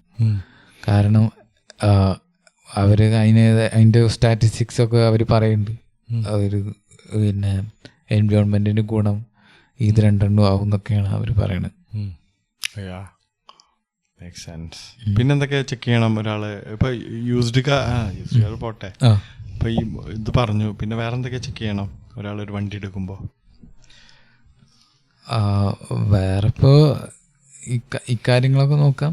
പിന്നെ വണ്ടി ഓടിച്ചു നോക്കൽ നിർബന്ധമാണ്. ടെസ്റ്റ് ഡ്രൈവ് എന്ന് പറഞ്ഞു കഴിഞ്ഞാൽ ജസ്റ്റ് നമ്മളൊരു 5-6 കിലോമീറ്റർ ഓടിയിട്ട് തീരുമാനം എടുക്കാൻ പാടുണ്ടോ? ഇല്ല, നമ്മൾ ജസ്റ്റ് കിട്ടിയ ആ ഒരു കുറച്ച് സമയം മാത്രം ഓടിച്ചിട്ട് തീരുമാനിക്കാനുള്ളതല്ല. എൻ്റെ അഭിപ്രായത്തിൽ നമ്മൾ കമ്പനികളൊക്കെ ഒരു 1-2 ദിവസം നമുക്ക് വണ്ടി തരണം എന്നുള്ളതാണ് എൻ്റെ ഒരു അഭിപ്രായം. എന്നാലും ഒരാൾക്ക് ശരിക്കുള്ള എക്സ്പീരിയൻസ് അല്ലേ ശരിക്കും അയാൾക്ക് ജഡ്ജ് ചെയ്യാൻ പറ്റുള്ളൂ എന്നുള്ളതാണ് എൻ്റെ അഭിപ്രായം. അത് അല്ലെങ്കിൽ പക്ഷേ കറണ്ട് സെനാരിയോയിൽ അങ്ങനെ തരാത്തത് കാരണം നമുക്ക് ചെയ്യാവുന്നൊരു കാര്യം, ഈ വണ്ടികൾ ആരെങ്കിലും റെന്റിന്, ഏതെങ്കിലും കമ്പനികൾ റെന്റിന് തരുന്നുണ്ടെങ്കിൽ അടുത്ത് നോക്കിയിട്ട് ഓടിച്ച് നോക്കുക. പക്ഷേ അതിലൊരു റിസ്ക് ഉള്ള എന്താ ചെയ്യാൻ, അവർ ആ വണ്ടി കറക്റ്റായിട്ട് മെയിൻറ്റെയിൻ ചെയ്യുന്നില്ലെങ്കിൽ നമുക്ക് ഇഷ്ടപ്പെട്ടില്ല, അത്രേ ഉള്ളൂ. പിന്നെ നല്ല കമ്പനികൾ നോക്കിയിട്ട് നെഗോഷിയേഷനൊക്കെ ചെയ്യാൻ നമുക്ക് നെഗോഷിയേറ്റ് ചെയ്യാൻ പറ്റുമോ? അവർ പറയണാണോ റേറ്റ് ചെയ്യുന്നു? അല്ല, അതായത് നമ്മൾ പുതിയ വണ്ടി വാങ്ങുമ്പോൾ നമുക്ക് ഒരുപാട് നെഗോഷിയേറ്റ് ചെയ്യാനുള്ള ഒരുപാട് വഴികളുണ്ട്. നമ്മൾ മാക്സിമം നമ്മൾ വേറെ ഷോറൂമിൽ പോയി ചോദിക്കുക. ഷോറൂമിൽ പോയിട്ട് സെയിം ബ്രാൻഡ് തന്നെ വേറെ ഷോറൂമിൽ വേറെ ഡീലർഷിപ്പ്, അതായത് ഇപ്പോൾ ഒരു കമ്പനി 2 ആൾക്കാരുണ്ടാവില്ലേ, മാരുതിക്ക് തന്നെ KVR ഉണ്ടാവും, പോപ്പുലറും ഉണ്ടാവും. അപ്പം ഇങ്ങനെ 2 സ്ഥലത്തൊക്കെ പോയി ചോദിക്കുക. എന്നിട്ട് മറ്റേ ആൾക്കാർ ചിലപ്പോൾ കുറച്ച് പറയാം, കുറച്ച് കൂടുതലും പറയാം. മറ്റേ ആളുടെ അടുത്ത് പോയിട്ട് എന്താ പറയേണ്ടത് വെച്ചാൽ പിന്നെ കൂട്ടി പറഞ്ഞു കഴിഞ്ഞാൽ ഇയാളുടെ അടുത്ത് പറയാം KVR നമുക്ക് ഇത്ര തരാൻ പറഞ്ഞിട്ടുണ്ട്, ഇത്രയൊക്കെയാണ് കുറച്ച് തരാമെന്ന് പറഞ്ഞിട്ടുണ്ട്. അപ്പോൾ പിന്നെ എന്തിന് എത്ര തരുന്നത്, കുറച്ചുകൂടെ എന്ന് ചോദിക്കാം. ഇനിയിപ്പോൾ പിന്നെ ഇവർ കുറച്ചാ പറയണെന്ന് വെച്ചാൽ നമ്മൾ പിന്നെ KVR പോയിട്ട് പറയാം അവന്മാർ ഇത്ര കുറച്ച് തരാറുണ്ട്, പിന്നെ ഇങ്ങൾക്ക് എന്താ തന്നാലും ചോദിക്കും. നമ്മൾ ഈ ബ്രാൻഡിന്റെ പേര് പറഞ്ഞ സീനോ അത് പ്രശ്നമൊന്നുമില്ല, പിന്നെ എന്താണ് ഇപ്പൊ ന്യൂ ബയേഴ്സിനുള്ള എന്താണ് അഡ്വൈസും പിന്നെ സാധാരണ ആൾക്കാർ ചെയ്യുന്ന മിസ്റ്റേക്സ് എന്താണ്, വാങ്ങുമ്പോൾ ചെയ്യുന്ന മിസ്റ്റേക്സ് എന്താണ് എൻ്റെ ഒരു പെർസ്പെക്റ്റീവില്? മിസ്റ്റേക്സ് എന്ന് പറഞ്ഞാൽ വണ്ടി വാങ്ങുമ്പോൾ ചെയ്യുന്ന മിസ്റ്റേക്സ്. വണ്ടി വാങ്ങുമ്പോഴുള്ള ഏറ്റവും വലിയ മിസ്റ്റേക്ക് വണ്ടി ഓടിച്ചു നോക്കാതെയും വണ്ടി നമുക്കുള്ളത് ആവശ്യമാണെന്നുള്ള കൃത്യമായിട്ട് മനസ്സിലാക്കാതെ വാങ്ങണത് തന്നെയാണ്. പിന്നെ ഈ പറഞ്ഞ കാര്യങ്ങളൊന്നും റിലയബിൾ ആണെന്നുള്ളത് ഒന്ന് എന്താ ചെയ്യണം, ഒന്ന് റിസർച്ച് ചെയ്യണം. വേറെ അഭിപ്രായത്തിലല്ല നമ്മൾ വാങ്ങേണ്ടത്, നമുക്ക് ശരിക്കും പറ്റിയ വണ്ടി തന്നെയാണ് നമ്മൾ വാങ്ങേണ്ടത്. അതെ, അത് നമ്മളെ ഫീലിങ്ങിൻ്റെ കാര്യത്തിൽ നമ്മളെങ്ങനെ ഓടിക്കുമ്പോൾ ഫീൽ ചെയ്യണം എന്നുള്ള കാര്യത്തിൽ നമ്മുടെ അഭിപ്രായം. റിലയബിലിറ്റിൻ്റെ കാര്യത്തിൽ നമ്മളത് വേറൊരാളോട് ചോദിക്കണം. ഈ ഉപയോഗിക്കണ വേറൊരാളുണ്ടെങ്കിൽ അയാളോട് ചോദിക്കണം. അയാളോട് ചോദിക്കുക, നിങ്ങൾ ഇത്രയും കാലത്തെ ഉപയോഗത്തിൽ നിങ്ങൾ എന്തൊക്കെ പ്രശ്നങ്ങൾ ഫേസ് ചെയ്തിട്ടുണ്ടെന്നൊക്കെ ചോദിച്ചു കഴിഞ്ഞാൽ അയാൾ എന്തായാലും ഓണസ്റ്റായിട്ട് പറയേണ്ടതാണ്. അയാൾ മിക്കവാറും അയാൾ അൺസാറ്റിസ്ഫൈഡ് ആണെങ്കിൽ അയാൾ തുറന്നടിച്ച് പറയും. അത് പറയേണ്ടതാണ്. അതന്നെ. പിന്നെ എന്താണ് ഇപ്പോൾ എന്താണ് അഡ്വൈസ് ഉള്ളത് പുതിയ ബയേഴ്സിന്? എന്താ അഡ്വൈസ് ഉള്ളത് ലാസ്റ്റായിട്ട്? എന്താണ് ന്യൂ ബയേഴ്സിനോ എന്താ വണ്ടി വാങ്ങാൻ പോണവരോട് എന്താ എൻ്റെ അഡ്വൈസ് എന്താണ്? അങ്ങനെ ഒരു പുതിയ ആൾക്കാർക്ക് അഡ്വൈസ് കൊടുക്കാൻ മാത്രമൊന്നും ഞാനില്ല. എന്നാലും എൻ്റെ ഒരു അഭിപ്രായം പറഞ്ഞോട്ടെ, അവർക്ക് യൂസ്ഫുൾ ആയല്ലോ. പുതിയ ബൈക്ക് വാങ്ങണവരോട് ഞാൻ പറയാം, ബൈക്ക് വാങ്ങണവരോട് കാര്യമായിട്ട് പറയാനുള്ളത്, നിങ്ങൾ ചെറിയ ചെക്കന്മാരോട് ഒരു ലൈസൻസ് കിട്ടിയ ഉടനെ ഓടിച്ചാടി ഡ്യൂക്ക് വാങ്ങാൻ നിൽക്കണ്ട. അപ്പോൾ ഫസ്റ്റ് ഒരു ചെറിയ വണ്ടി വാങ്ങി തുടങ്ങി അതിലൊരു 10,000-50,000 കിലോമീറ്റർ ഓടിച്ചിട്ട് ഡ്യൂക്കിലേക്ക് കയറിയിട്ട് അങ്ങനെ മെല്ലെ മെല്ലെ അപ്ഗ്രേഡ് ചെയ്ത് പോവുകയാണ് നല്ലത്. ശരിക്കും ആ പവർ ഇങ്ങനെ ലൈക്ക് ഒരു 200cc അല്ലെങ്കിൽ 150cc പിന്നെ 220cc അങ്ങനെ കയറ്റി കൊണ്ടുവരാൻ നല്ലതെന്നല്ലേ? അതെ, ഒരു പിന്നെ ഡബിൾ ചെയ്ത് കൊണ്ടുപോകാവും നല്ലത്. 150cc എന്ന് വേണമെങ്കിൽ ഒരു 310 RR വരുന്നുണ്ട്, 310 RR 400cc അങ്ങനെയൊക്കെ പോവാം. അങ്ങനെ പോവുകയാണെങ്കിൽ അടിപൊളിയാണ്. അപ്പം പിന്നെ അങ്ങനെ അപ്പം എന്താ വെച്ചാൽ നമുക്ക് അപ്ഗ്രേഡ് ചെയ്യാൻ മേലേക്ക് സാധനമുണ്ട്. നമ്മൾ ഫസ്റ്റ് തന്നെ വലിയ വണ്ടി എടുത്ത് ഇറങ്ങി കാട്ടാൻ നിന്ന് കഴിഞ്ഞാൽ പിന്നെ നമുക്ക് മേലേക്ക് എടുക്കുക ഓപ്ഷൻസ് കുറവല്ല. നമ്മളിങ്ങനെ കുറേ വയസ്സുണ്ടല്ലോ ഇനി മേലെ. അപ്പോൾ മെല്ലെ മെല്ലെ ഇങ്ങനെ വാങ്ങി അടിപൊളിയാക്കി കൊണ്ടുവരിക. പിന്നെ അതുപോലെ തന്നെ നമ്മളെ കയ്യിൽ എന്തായാലും നമ്മൾ 1,00,000 വണ്ടി വാങ്ങുകയാണെങ്കിൽ എന്തായാലും ഒരു അറ്റ്ലീസ്റ്റ് 5,000-6,000 രൂപയെങ്കിലും ഹെൽമെറ്റ് വാങ്ങാനും, അതുകൂടാതെ ബാക്കി ഒരു 20,000 രൂപയ്ക്ക് ബാക്കി ഗിയേഴ്സ് വാങ്ങാനും കയ്യിൽ വേണം. ഇതൊന്നും ഇല്ലെങ്കിൽ ആ പവർഫുള്ളായ വണ്ടി വാങ്ങരുത് എന്നാണ് പറയുള്ളൂ. അതായത് ഹെൽമെറ്റ് എന്ന് പറഞ്ഞാൽ ജസ്റ്റ് ഇങ്ങനെ തലയിടുന്ന ചട്ടി മാത്രം പോരാ, നമ്മളൊരു നല്ല ഹെൽമെറ്റിനെ വാങ്ങാം. നല്ല ഗിയേഴ്സ് വളരെ ഇമ്പോർട്ടൻ്റ് ആണ്. നമുക്കിപ്പോൾ തലയില്ലാതെ നമ്മൾ ജീവിച്ചിട്ട് കാര്യമില്ല. മനുഷ്യനാക്കുന്നതിന് മെയിൻ സാധനം വരുന്നത് തലേന്നല്ലേ. അതെ, സേഫ്റ്റി തന്നെയാണ് ഇമ്പോർട്ടന്റ്. ബൈക്ക് പ്രത്യേകിച്ചാകുമ്പോൾ പിന്നെ കൈ വിട്ട് കളിയല്ലേ, തട്ടിക്കഴിഞ്ഞാൽ പിന്നെ നമ്മളെ കയ്യിലൊന്നും അല്ലല്ലോ. അതെ, നമ്മൾ റോട്ടിൽ ഏറ്റവും വൾണറബിൾ ആയി നിൽക്കുന്നത് നമ്മൾ 2 വീലേഴ്സ് ഓടിക്കുന്ന ആൾക്കാരാണ്. സത്യം.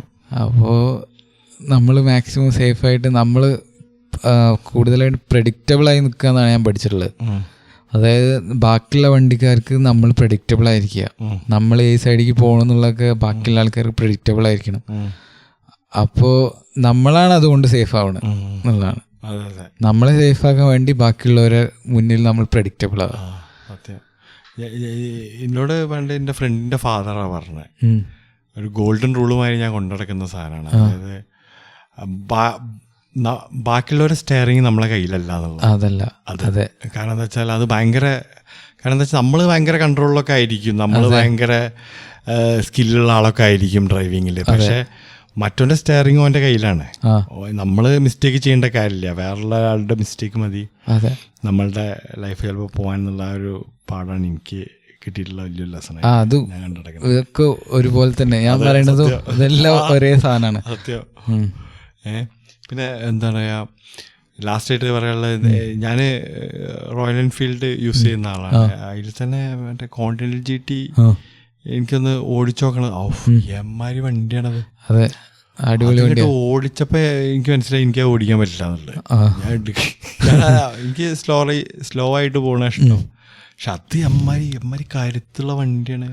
അടിപൊളി വണ്ടിയാണ്, സാധനമാണ്. റോയൽ എൻഫീൽഡ് ആദ്യമായിട്ട് എനിക്ക് ഇഷ്ടപ്പെട്ട ഒരു വണ്ടി 650 ആണ്. പിന്നെ ഇപ്പോൾ പുതിയതായിട്ട് വരുന്ന എൻഫീൽഡുകൾ ഭയങ്കര ഇതാണെന്ന് പറയണ്ടല്ലോ, ഭയങ്കര എഞ്ചിനീയറിംഗ് വേറെ ലെവലായിട്ടുണ്ട്. ഒരു കാര്യമായിട്ട് ഇമ്പ്രൂവ് ചെയ്തിട്ടുണ്ട്, ഭയങ്കരമായിട്ട് ഒരു എല്ലാ വണ്ടികളും ഇമ്പ്രൂവ് ചെയ്തിട്ടുണ്ട്. ഒരു എഞ്ചിനൊക്കെ പുതിയ J സീരീസ് എഞ്ചിൻ, നിങ്ങൾ 350cc പുതിയ ജനറേഷനാണ്, പുതിയ J സീരീസ്. ഒരു വൈബ്രേഷനെ കുറച്ച് നന്നാക്കി, വൈബ്രേഷൻ 80+ ആയി കഴിഞ്ഞ ഒരു വൈബ്രേഷൻ ഉണ്ടായിരുന്നു അതിന്, അതിപ്പോൾ ഇല്ലാന്ന് പറയുന്നുണ്ട് പുതിയ.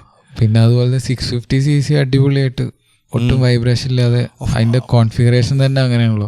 ശരിക്കും അതിനുള്ള ശരിക്കും നല്ല നല്ല റോഡ്സും വേണമല്ലേ ഇതൊക്കെ എൻജോയ് ചെയ്യാനേ. നമ്മളിവിടുത്തെ റോഡ്സൊക്കെ പറ്റാത്ത പോലെ തോന്നുന്നുണ്ട്. നമുക്കിപ്പോൾ അവിടുന്ന് നമുക്ക് മറ്റേ എക്സ്പ്രസ് വേ വരുന്നുണ്ടല്ലോ കേരളത്തിൽ, അത് പെട്ടെന്ന് പണി തീരട്ടെ. 2 വീലേഴ്സ് അറിയില്ല. 2 വീലേഴ്സ് ഇപ്പോൾ നമ്മളവിടെ മൈസൂർ ബാംഗ്ലൂരൊക്കെ അത് കയറ്റാൻ പറ്റില്ല. പക്ഷെ ഞാൻ വേണ്ട. വേറെ എന്തെങ്കിലും ആഡ് ചെയ്യണ്ടോ പത്മ?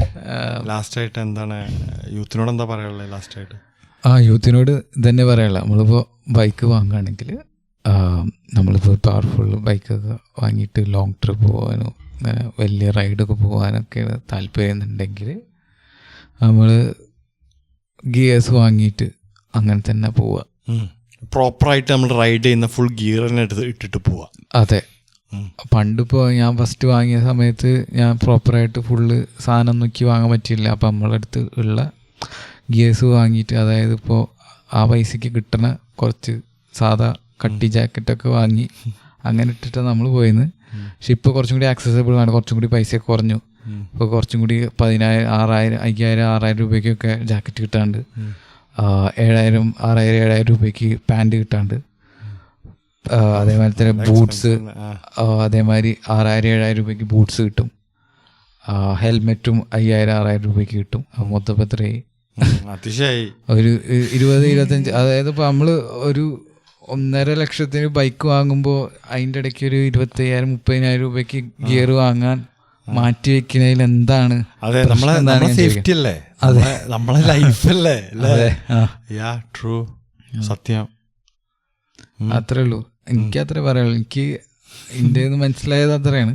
കാരണം എന്താ വെച്ചാൽ ഞാൻ ഫസ്റ്റ് തന്നെ ഞാൻ നേരെ 200cc 24 HP കയറിയത്. അപ്പോൾ അതുകൊണ്ട് അതിനാണെങ്കിൽ ABS ഒന്നും ഉണ്ടായിരുന്നില്ല. അപ്പം അങ്ങനെ കുറച്ച് ഞാൻ മറിഞ്ഞു വീണിട്ടൊക്കെ ഉണ്ട്. അപ്പോൾ അതിനൊക്കെ കിട്ടിയൊരു പാടത്തുനിന്ന് ഞാൻ പറയാണ്. അപ്പോൾ അന്ന് ഗിയേഴ്സൊക്കെ ഉണ്ടെങ്കിൽ നല്ലതാവും. ബാക്കി ഇത്രേ പറയുള്ളൂ, ബാക്കിയൊക്കെ ആൾക്കാരെ കയ്യിലാണ്, ഇഷ്ടം പോലെ ചെയ്യാം. എന്തെങ്കിലും ആഡ് ചെയ്യാണ്ടോ? നമ്മളെന്തെങ്കിലും വിട്ടുപോയതുണ്ടോ? ഓക്കെ അല്ലേ? വേറെ ഒന്നുമില്ല. ഓക്കെ അല്ലേ? ഓൺ ദാറ്റ് നോട്ട് ഇനി പത്മകുമാർ ഇനി വരില്ലേ? ഞാൻ വരും, ഞാൻ കുറച്ചും കൂടെ റെഡി ആയിട്ട് വരാം. Okay, that's a wrap. Padma ഒരു വൈ ദ ഹെൽ നോട്ട് തന്നെ. Why the hell not? Why the hell not?